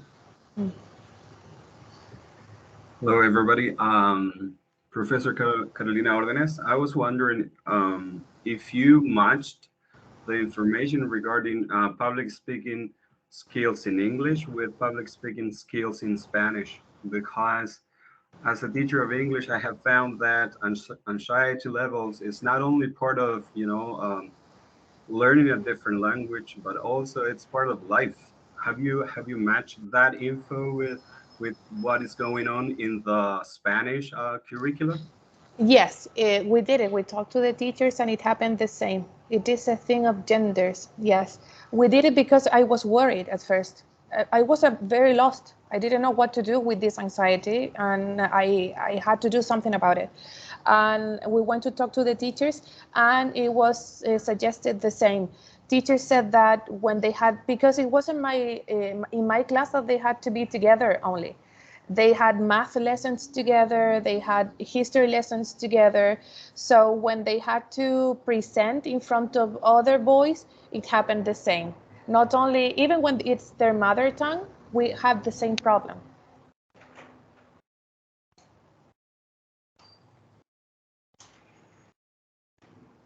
I don't know if I answered your question, Manuel. Indeed, you did. And I just want to thank you for presenting this results. For me, public speaking is such an elaborate thing to do, and your students, I'm sure that their outcomes were pretty much accurate and great, because they engage in researching and doing all that. So I appreciate it. Yes, thank you. And I would like to say that it was a compulsory task. When they enroll for these elective workshops, they have to enroll, and sometimes they didn't want to do it because they wanted to be in another workshop. So that was difficult too. But when we gave them the chance to explore topics that they never had the chance before, we had to ask for permission, of course. It was very challenging and very engaging for them.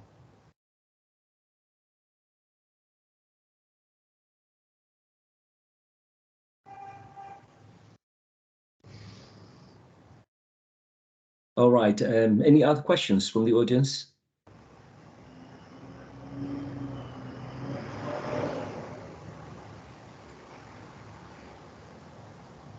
All right. Thank you, Ms. Maria Carolina Ordenes, for your presentation. Very, very interesting. Thank you so much. Thanks to you. Clap, clap. Thank you. Yes. Thank you very much. Now I would like to introduce our second presenter, Professor Eliana Barrios Fuentes. She is an English teacher by the Pontificia Universidad Católica de Chile, Bachelor in Social and Cultural Anthropology in the late 90s by the Universidad Austral de Chile.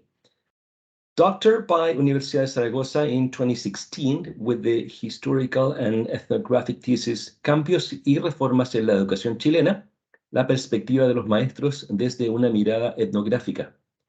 Nowadays, she works at the Faculty of Education, School of Humanities and Arts of the Universidad Católica Cardenal Raúl Silva Enríquez. Her research lines deal with applied linguistics, education policies, and ethnographic investigation. She teaches the Interculturality and Critical Thinking course, and she's in charge of the research line on communication and culture field. The title of her presentation is Vocabulary Learning with the Moodle Glossary Tool and Experience in ESP. So, Professor, whenever you want. Thank you, Bruno. Right. Good morning to everybody. Can you listen to me with no problem? Okay, yes. Thank you. So welcome to this brief lecture. First of all, I would like to tell you that I'm going to summarize my experience with audit students last term, 2022. But this is the first part of the research. I'm just starting with this experience, and I have been collecting during December and January some information I wanted to share with you, right?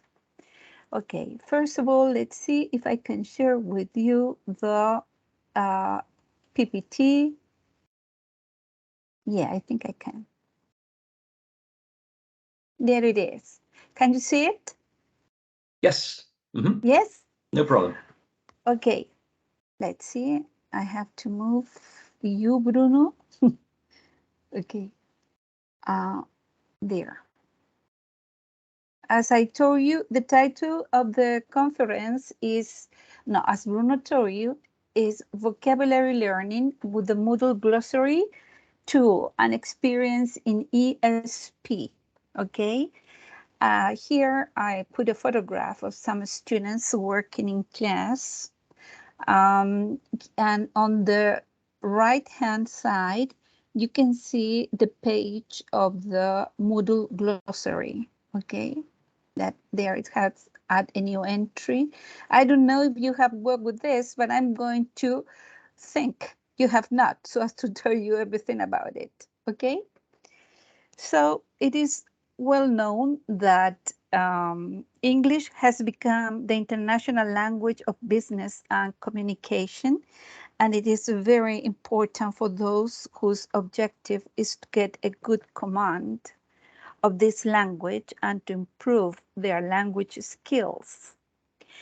ESP is an approach to language teaching to meet the needs of particular learners. The aim of an ESP teacher is to design appropriate courses for various learners whose target is to be able to use English in communicating, maybe with foreign partners, or understanding articles in English when looking for information in the professional field. The case of the group of study, in this case, study, it's the last one. They needed English to understand articles in English, okay?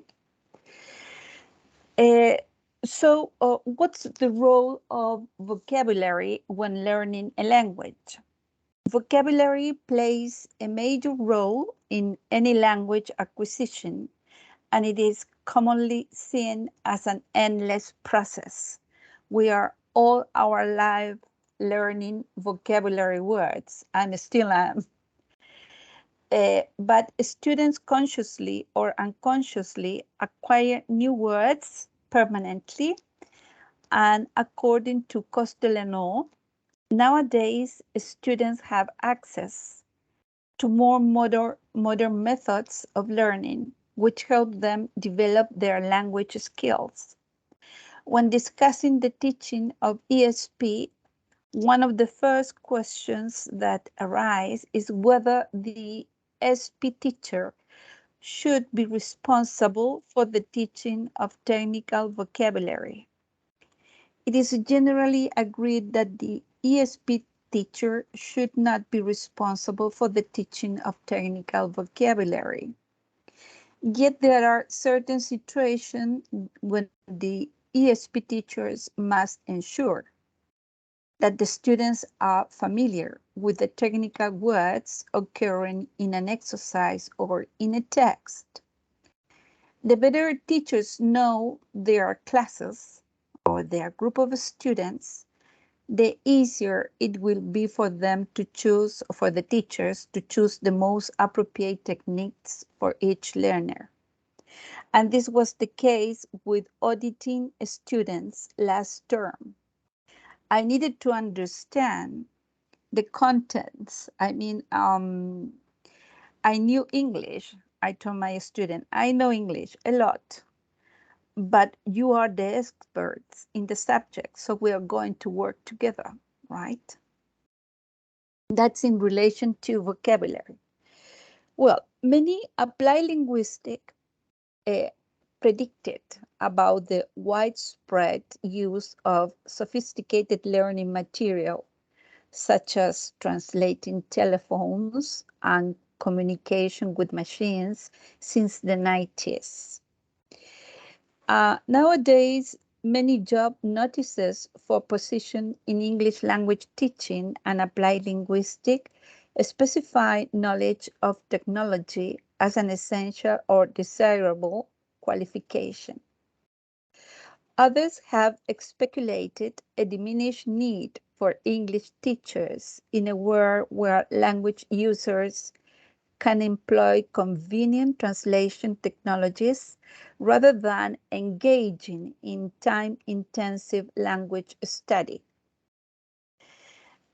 which I qualify an extreme perspective, but in a way, a certain technological turn in methodologies is inevitable, especially after pandemics.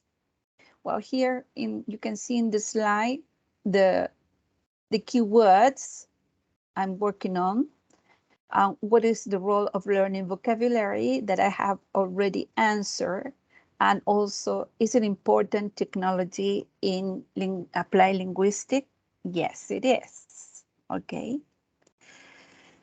Now, well, undoubtedly, technology is changing many aspects of the profession, more specifically because of the changes in opportunities for language use offered to language learners and options for language teaching, assessment, and research.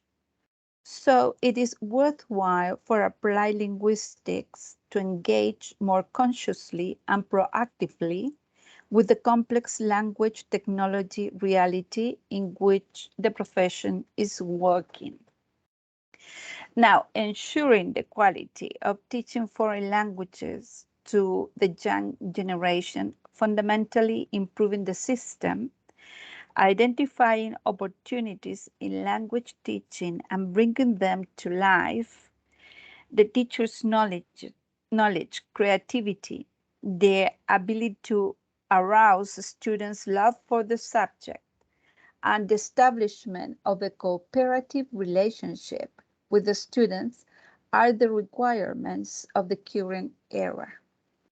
Therefore, to plan an English course for students should include technology, considering also the fact they use them continuously, especially playing games.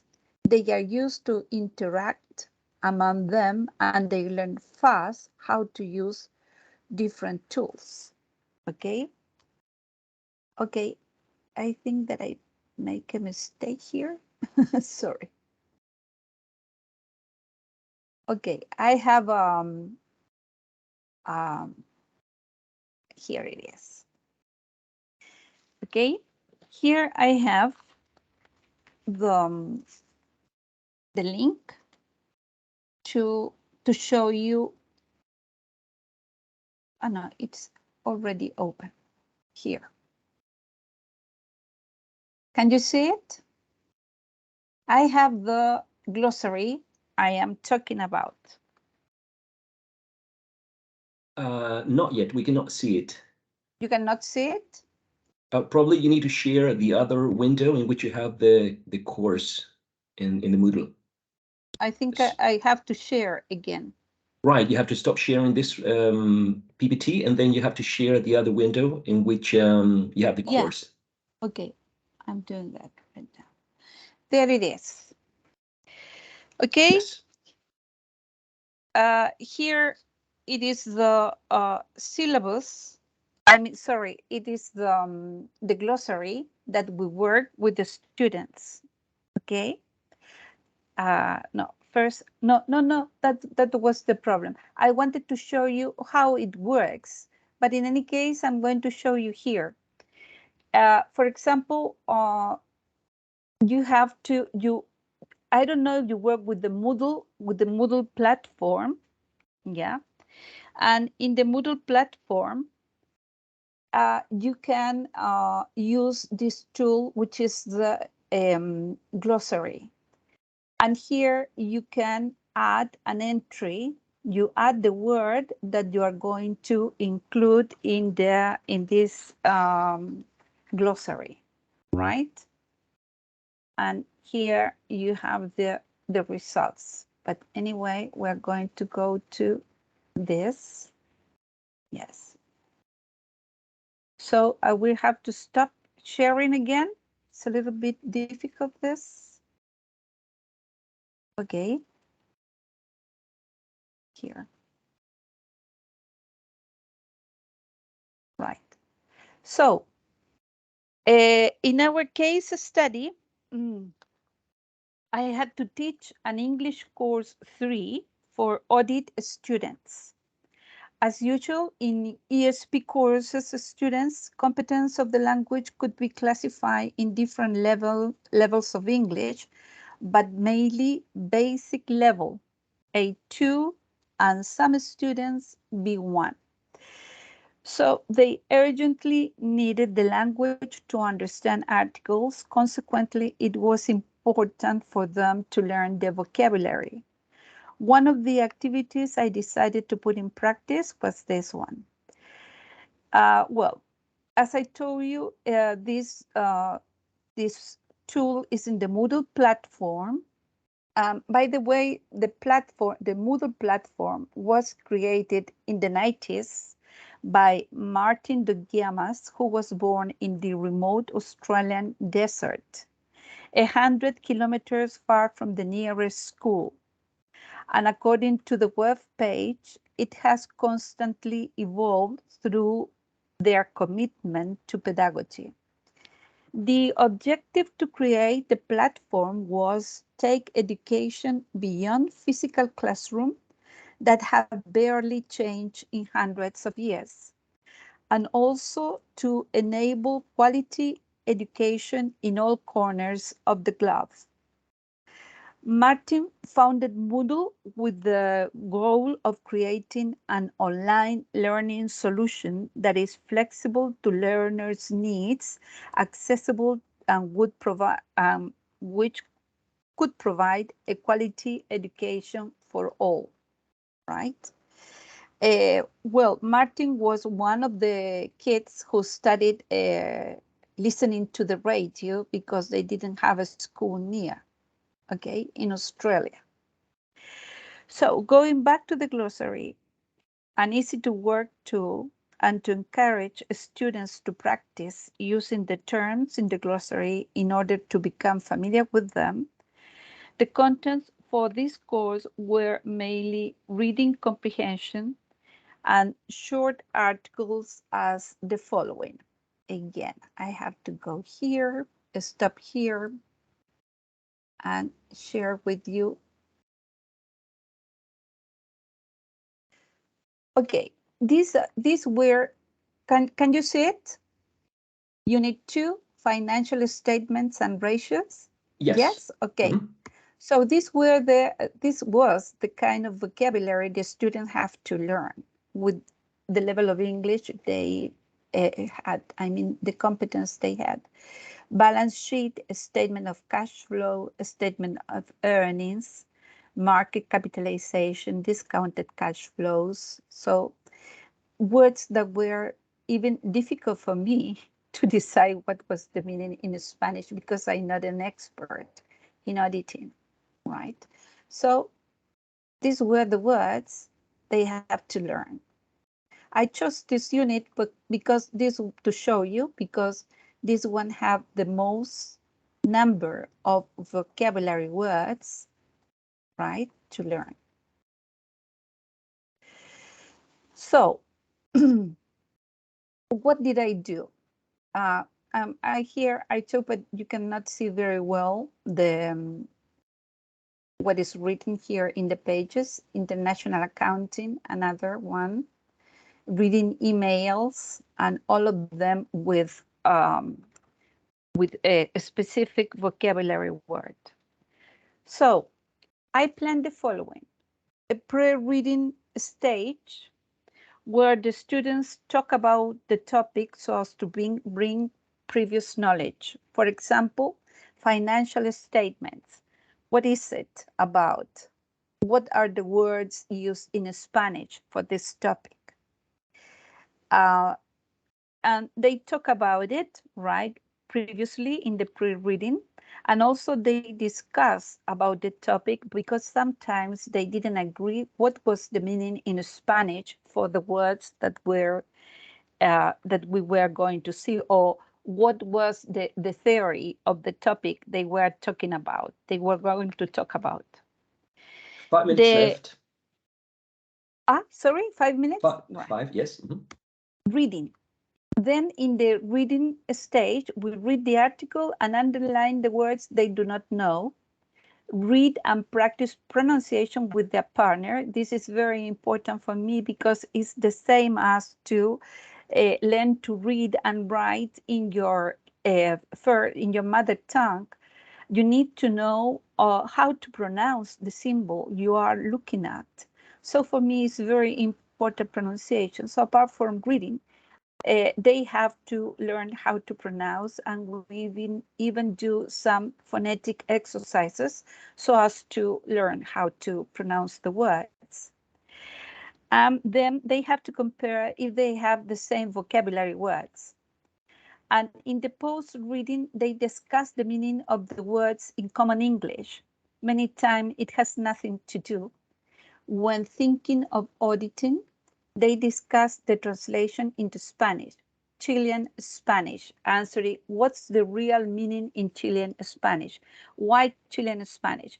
Because the laws for auditing are different from country to country, right? So they have to also adapt the meaning of the words. They also answer comprehension words. They compare the meaning in English, Spanish dictionaries on internet, such as Collins and Cambridge. And then the whole group agree if the meaning was correct. After that, they decided who was going to upload the words to the platform, right? Which were the results? I could observe the students' motivation went up when dealing with topics related to their field of study. The glossary helped to abandon the classical lesson based on grammar aspect, very frequent style when teaching ESP. The attendance was higher than expected, and they felt more confident reading in English. They were also motivated to write the glossary because they were allowed to use it in the test, because it was a tool they were building. To start, for me, to start a research about the use of Moodle glossary to answer if the students are motivated using the glossary tool, how many vocabulary words are they able to learn? So probably I will introduce this year a weekly quiz to evaluate and tell you the result next year. Also, I would like to enlarge the use of the tool, adding some kind of exercises, and it is possible. What did the platform allow me to do? I was able to check in the platform who wrote an entry and what and how many entries every student did. Also to correct mistakes, usually spelling mistakes, before the student printed for the test and before ending the glossary. They wrote about 200 words for the glossary in a cooperative way. So that's it. Here I have some bibliography, and thank you very much. Hope you like it.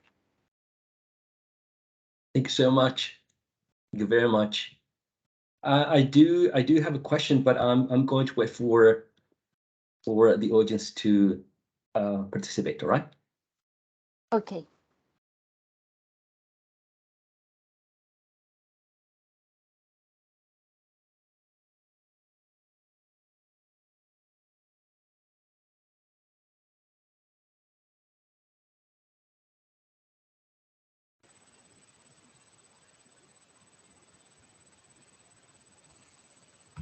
Okay, I'm going to start with my question, all right? If that's okay.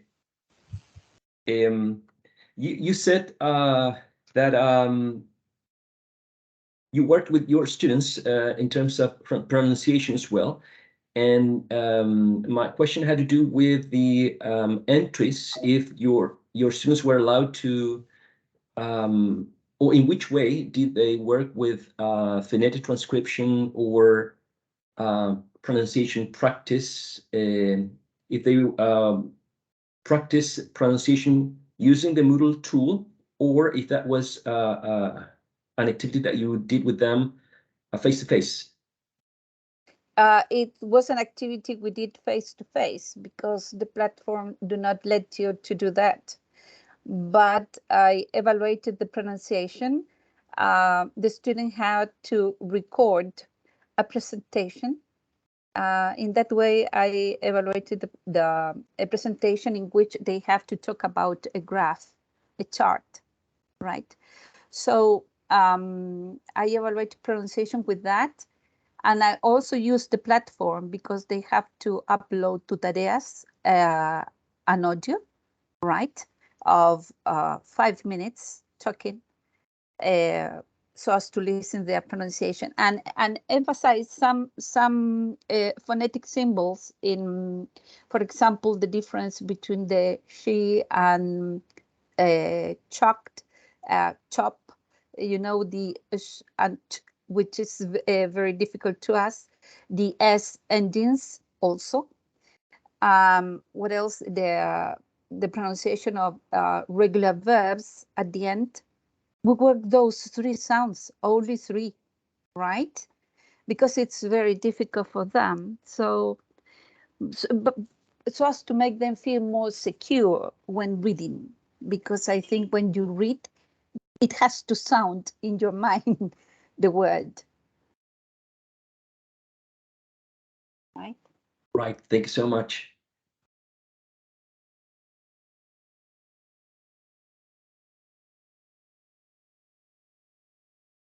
Okay, let me check the audience if there's any raised hands.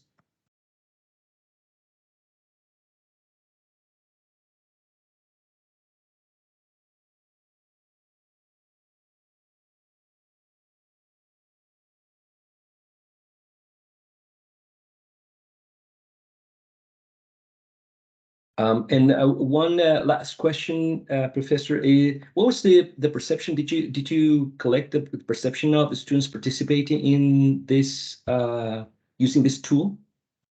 Yes, I asked them. Okay. I didn't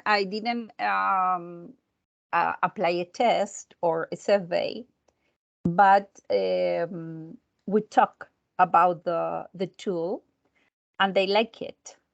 Okay, because they feel they were involved with learning English. It was not only the teacher's knowledge, which was in the classroom, but it was also their knowledge of the topic. So they told me, this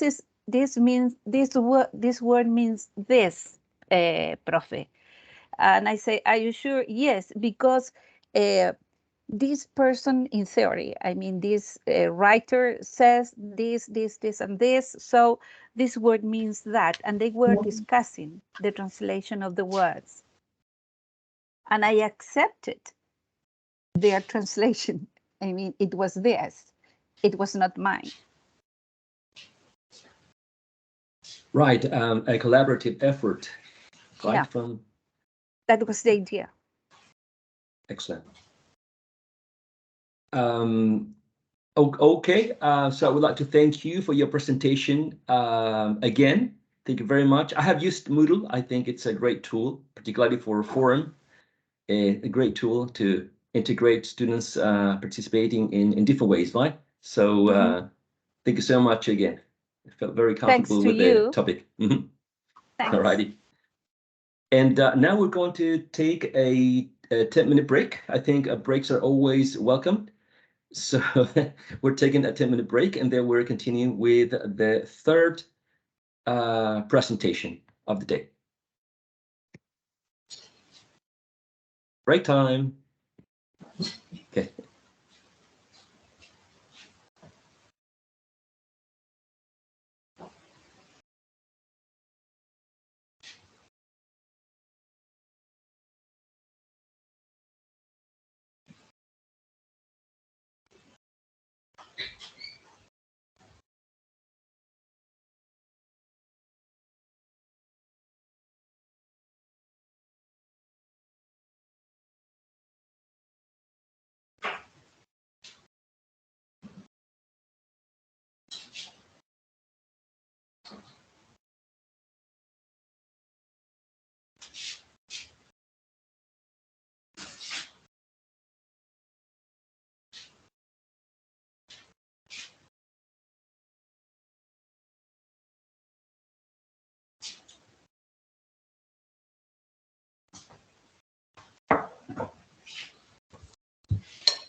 No, si es todo el día.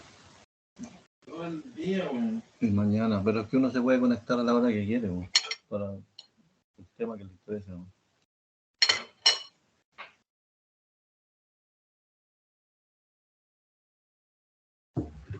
Hey, Romina, how are you doing?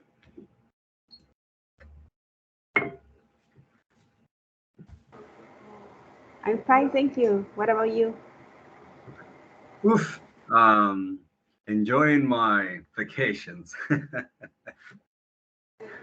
I'm actually working. You're actually working? Wow. Wow. That's so wonderful, especially in summer. Where are you working, Carolina? I'm Romina, based sorry. at Universidad de Talca. Ah, great. That's awesome. That's awesome. Yes.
about to finish the break.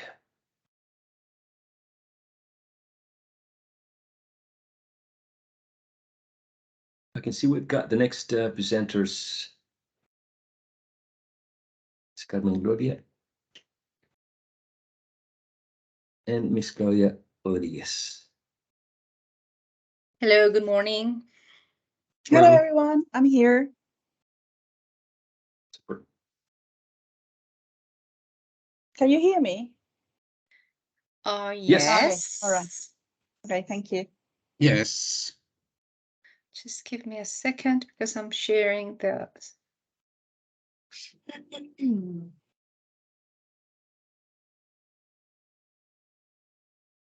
Okay, can you see Yes. the presentation? Great. Yes. Okay, so. So now I'm going to proceed Sorry, I can't to see the introduce you. presentation. Sorry, I can't see the presentation. Really? And what about the rest? Yes. So it's me, I'm sorry. Can you, Claudia? Let me just check here. No, I can't. Can't see it. What is that? What if you stop sharing and then you share again, Carmen Gloria? Just for, you know. Right. Thank you. What about here?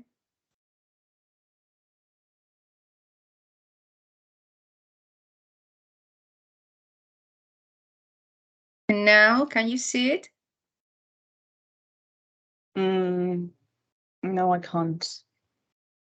I'm sorry, but that's okay. That's okay because I have the presentation with me anyway. Could you maybe, what if you share the presentation instead of me? Should I? Okay. Yeah. Yeah. Let's try it. Plan C would be if you log in with your cell phone, you can also follow the presentation with your cell phone, right?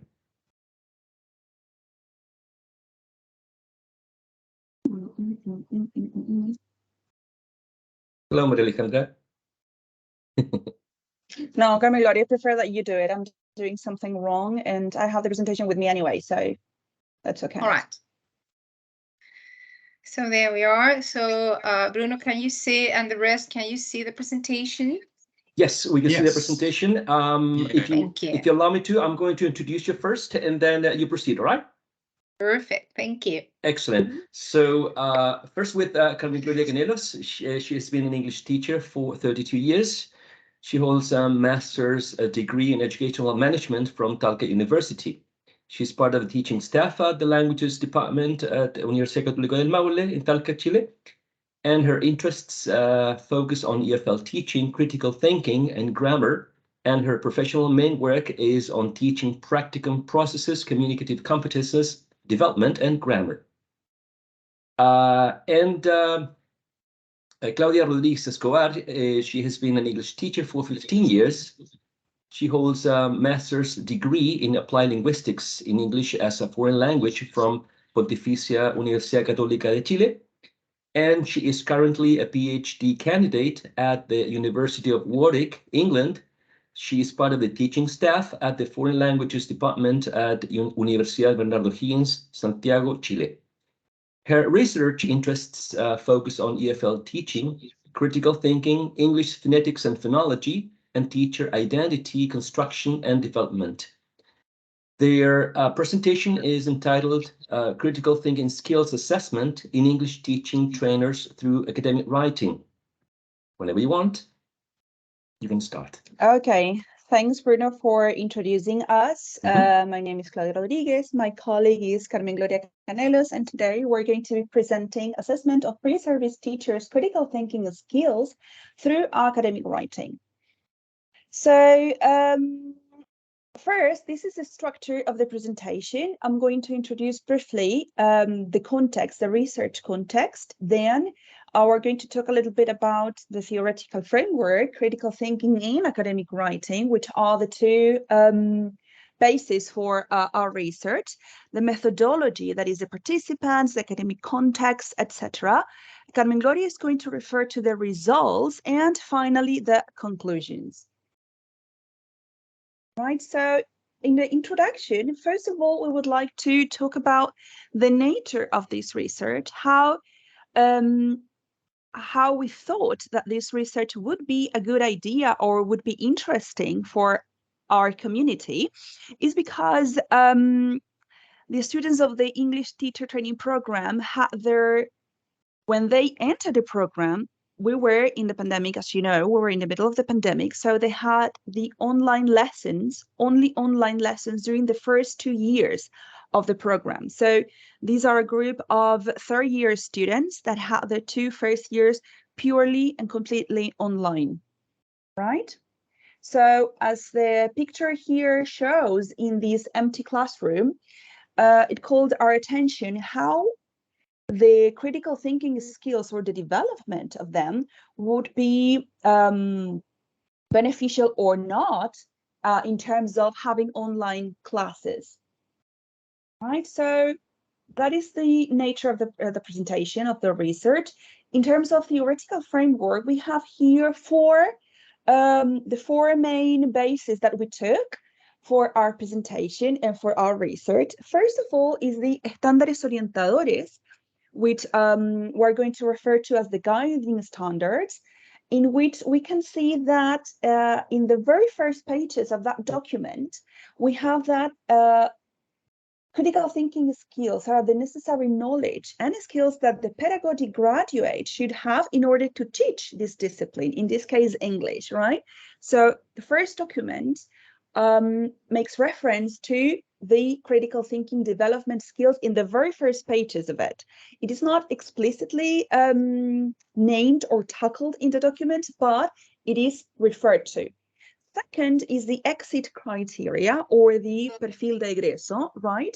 In particular, in this program, it is stated that the future teacher or the pre-service teacher is able to demonstrate the ability to critically reflect and intervene in their own pedagogical practice. So again, we can see the ability to critically think and reflect, okay? Always thinking about their practice. Then we have academic writing.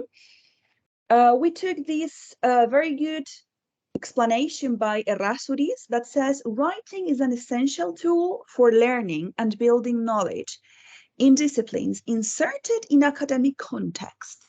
So we took that phrase because it says quite a lot and reflects what we think it is important for our research purposes. And finally, the critical thinking skills and how they relate to teaching English as a foreign language. We can see that in the guiding standards, in the exit criteria, and in academic writing, it is inserted. This critical thinking definition is inserted. So we have higher order thinking skills and the relationship with teaching English as a foreign language. All right, so the two out of these 4 main bases that I mentioned, we're going to take for this presentation 2. First, critical thinking skills, obviously, and also academic writing. For critical thinking skills, we're going to be talking about or taking the cognitive domain in Bloom's taxonomy. Just to, because our audience, I understand that is also, we also have future teachers, right? We have students as well as academics. We're going to briefly refer to Bloom's taxonomy. Just to clarify, this is a classification of educational learning objectives into levels of complexity and specificity. And we have 3. Psychomotor domain, affective domain that relates to what happens at an emotional level, and finally the cognitive domain, which is the one we're working with here.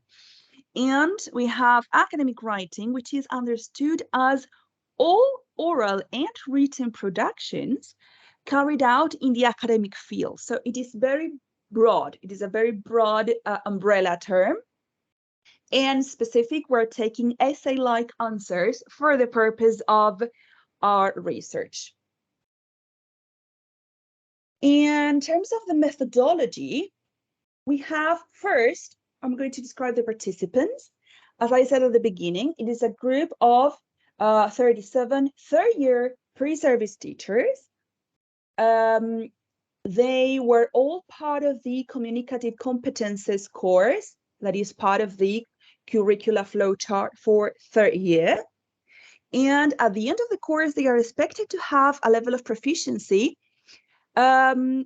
between B2, B2 plus, okay, according to the Common European Framework of Reference.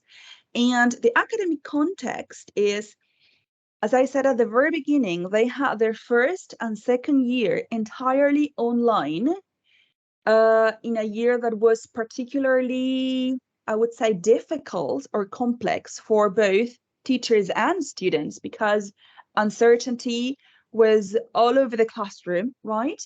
So having online lessons only meant a decrease in the instances of reflection between them, between peers, but also feedback from their peers and from the teacher in charge of this module that is called communicative competence.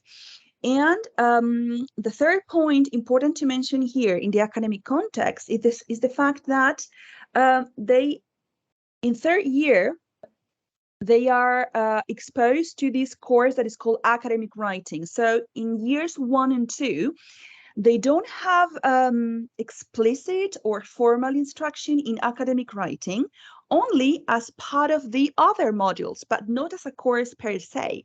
So in this third year, they are exposed to an academic writing course in parallel to the communicative competences course, okay? The instruments and phases, we have four phases. Sorry? Should I continue? Okay, yes, I was hearing something. Okay, so in terms of the instruments and phases, we have four main phases in our research. First, we have the diagnostic without any academic writing input. All right, we did that because we wanted to see whether it was feasible to develop this research or not, because we didn't know the damage, so to speak, that having online lessons for 2 years had in our students. So we wanted to sort of know the ground we were stepping on, right? Then we had the pre-test, which was a writing, again, without having any academic writing course whatsoever. Second, we have the pedagogical intervention that consisted of 4 phases that I will refer in a minute. And finally, the post-test, okay? So in the intervention, as we can see here, we have we had 4 pedagogical interventions as well. First, the feedback on the first writing, that is the pre-test, the feedback that they received from the teachers of the academic competences module, and also the class activities that were developed throughout the whole semester. Second intervention was the academic writing course. As I said, they have this course in parallel to the academic writing, the academic writing in parallel to the communicative competences course. Third intervention was a webinar on critical thinking and EFL teaching that I gave to the students last year as well. And then finally, a peer reflection, 2 sessions of peer reflection. It is important to mention that it was the first time in the course and in the program that they had these instances of peer reflection as formally described in the program, in the syllabus, okay? So in a nutshell, here we have a timeline of the instances and the phases that our research went through. We had in June last year, we had the diagnostic, in which the students had to write a word essay based on given topics between 300 and 500 words. Then we have the pre-test that was applied in September, in which the instruction was to write a 350 and 500 word essay analysis based on a leader chosen after watching a video in which leaders were presented and described. Then interventions, the 4 that I mentioned between September and October last year. We have written feedback, class discussion, peer reflection, and the webinar. The post-test was applied in October 2022, that is last year. Students had to write a 5-paragraph essay about given topics in an academic structure, very important because they were having this academic writing course, so they were familiarized with the academic structure of an academic essay. And finally, the analysis, in which the purpose of our investigation is to work for future proposals to be implemented in the national curriculum. All right. So my colleague Carmen Gloria is now going to refer to the results, the preliminary results of our research.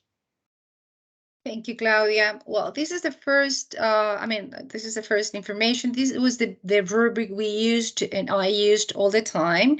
As you can see, this rubric has 5 components: the arguments, reasoning, and critical analysis, content, organization, and format, use of the language, grammar and mechanic, lexicon, spelling, and punctuations, all related to the tasks we ask. And the evaluation, the assessment was from outstanding to poor or not present.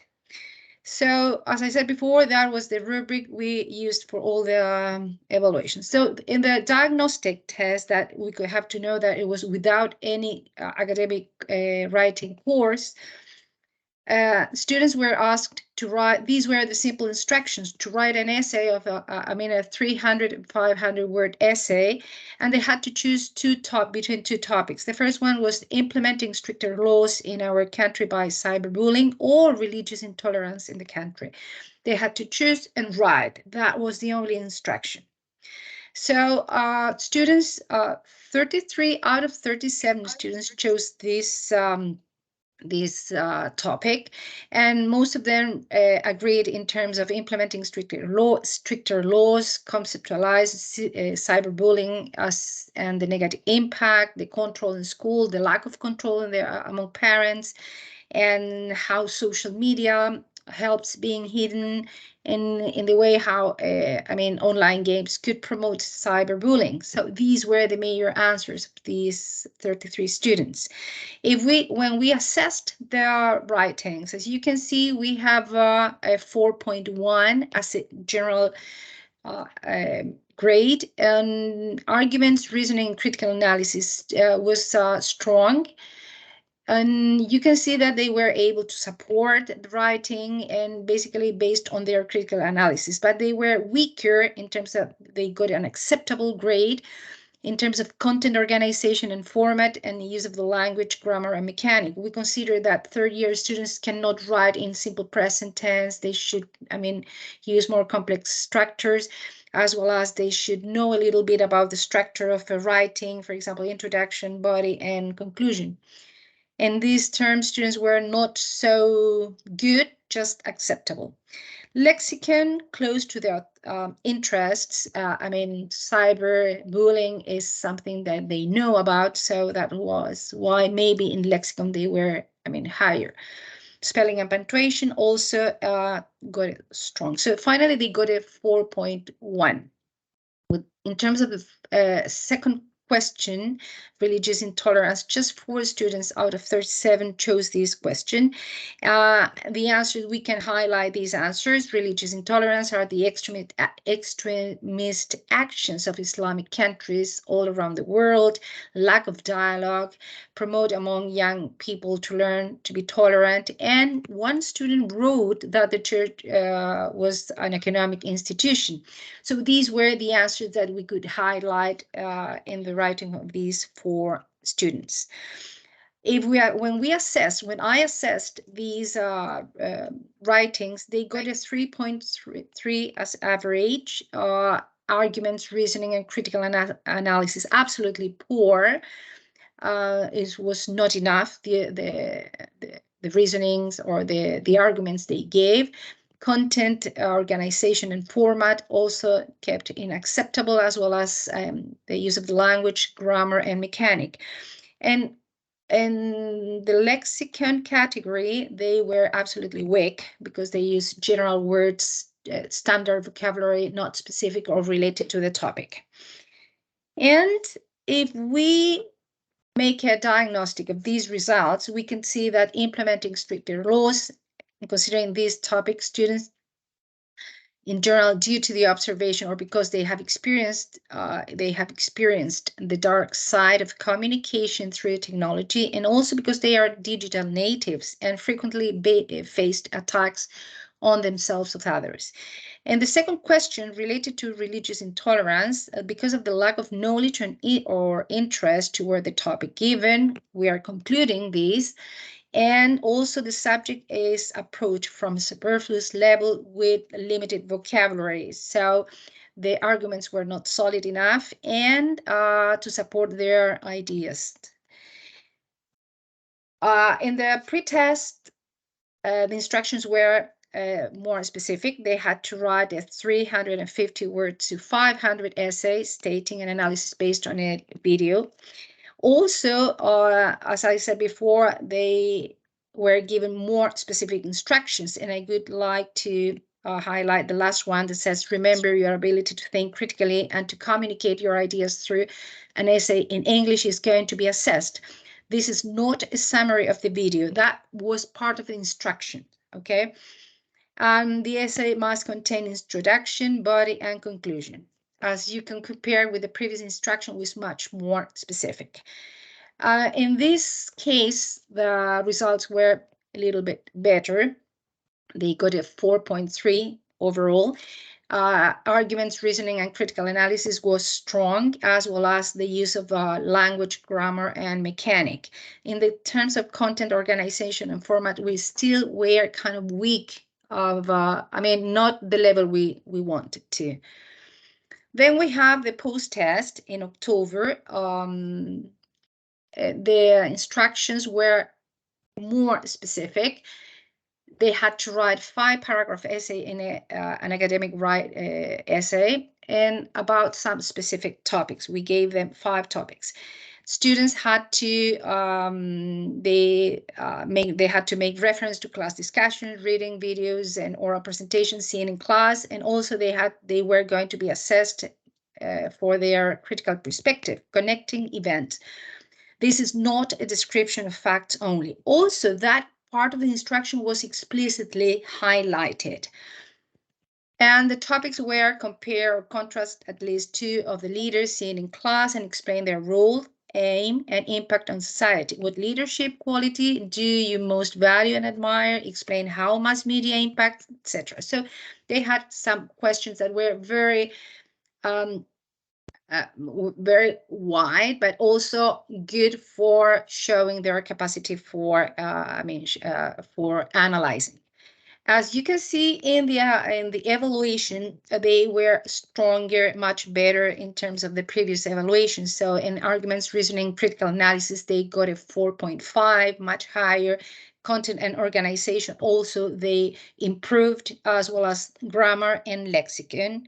So the final grade was a 5.4. As you can see in this summary, we have the diagnostic, the pre-test, and the post-test. In the critical analysis, content, and lexicon, there was an interesting increase for us. So we could say that it was modeled in somehow how to make this critical analysis, using vocabulary, using grammar, using information, and not only repeating or summarizing. Well, because due to the time, I'm not going to show or read these outstanding answers among many others, or these answers that need improvement. So I'm going to pass to the conclusions, just because of the time. Okay. Sorry, Yeah, Claudia. it's a pity. It's a pity, but that's okay. So we can conclude that first, the development of critical thinking skills must be considered as a constant process in which the students have to be guided by the teachers, right, in charge of the course in the different stages in an explicit and clear manner. In our experience, when we talk about critical thinking skills to our students, they tend to be frightened because they tend to think that it's a very difficult or complex state that probably they will not be able to reach. But we have to show them that this is just the tip of the iceberg. What they think is okay, but they need to go farther. They need to go beyond what they are used to. Also, critical thinking skills must be considered as a fundamental part of the curriculum of pre-service teachers. That is, contents and methodologies that contribute to their development must be included in a concrete and effective way in the curriculum, in the syllabus, and in every class.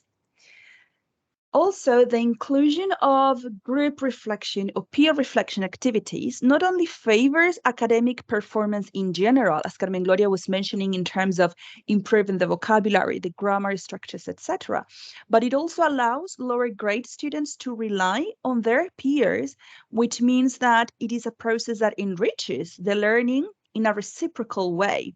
It is meaningful for them to learn from the others, not in a competitive way, but to learn from the others. And finally, in addition, peer reflection helps the students to develop lifelong skills in evaluating and providing feedback to others in all aspects of life, in all of the fields that they are going to be inserted in, as well as equipping them with the necessary skills to self-evaluate and improve their own practice in the near future as future teachers of English. So that is our presentation. Thank you very much. And now we're happy to answer any questions or reflect together on any of the topics that we have mentioned.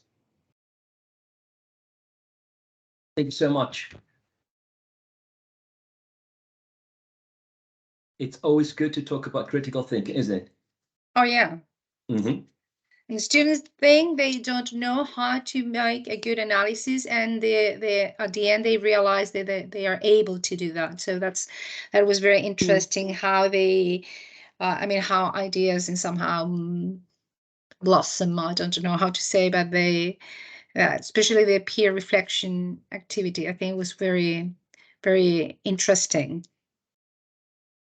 Absolutely. Particularly as it's one of the skills that it's needed not only in pedagogy but also in many other careers, right? Critical thinking, creativity, communication skills. So open for the audience questions that you might have.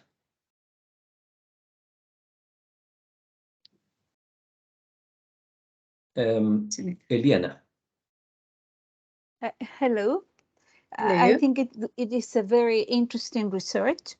I have some questions. First, they were English pedagogy students. Yes. Yes. Third year. Third year, yes. They are in their third year, second semester.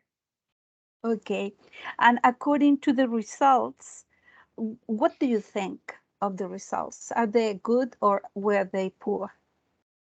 We're totally, I mean, it's interesting because we saw an improvement in terms of, but just not because they were told to do an analysis, but it was this how academic writing helps to model this process of expressing in a good way their ideas, and also because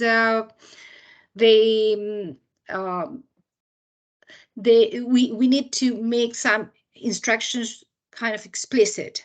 Okay, this is not a summary, this is not, and when we did that, we saw that students understood that it was not to for example, to summarize something or to describe an event. So they knew, because the first intention of the students is to, when you ask them to make an analysis, sometimes they think that is a kind just for intelligent students, or for, it's not something that, well, I'm not going to be able to do an analysis. I'm going to just, because I'm not good at that, especially for weaker students, those students who are weaker in language. And we could conclude that maybe, but this is just our own, this maybe not connected with or not related with the results, but matureness also helps in this process. But students understood academic matureness.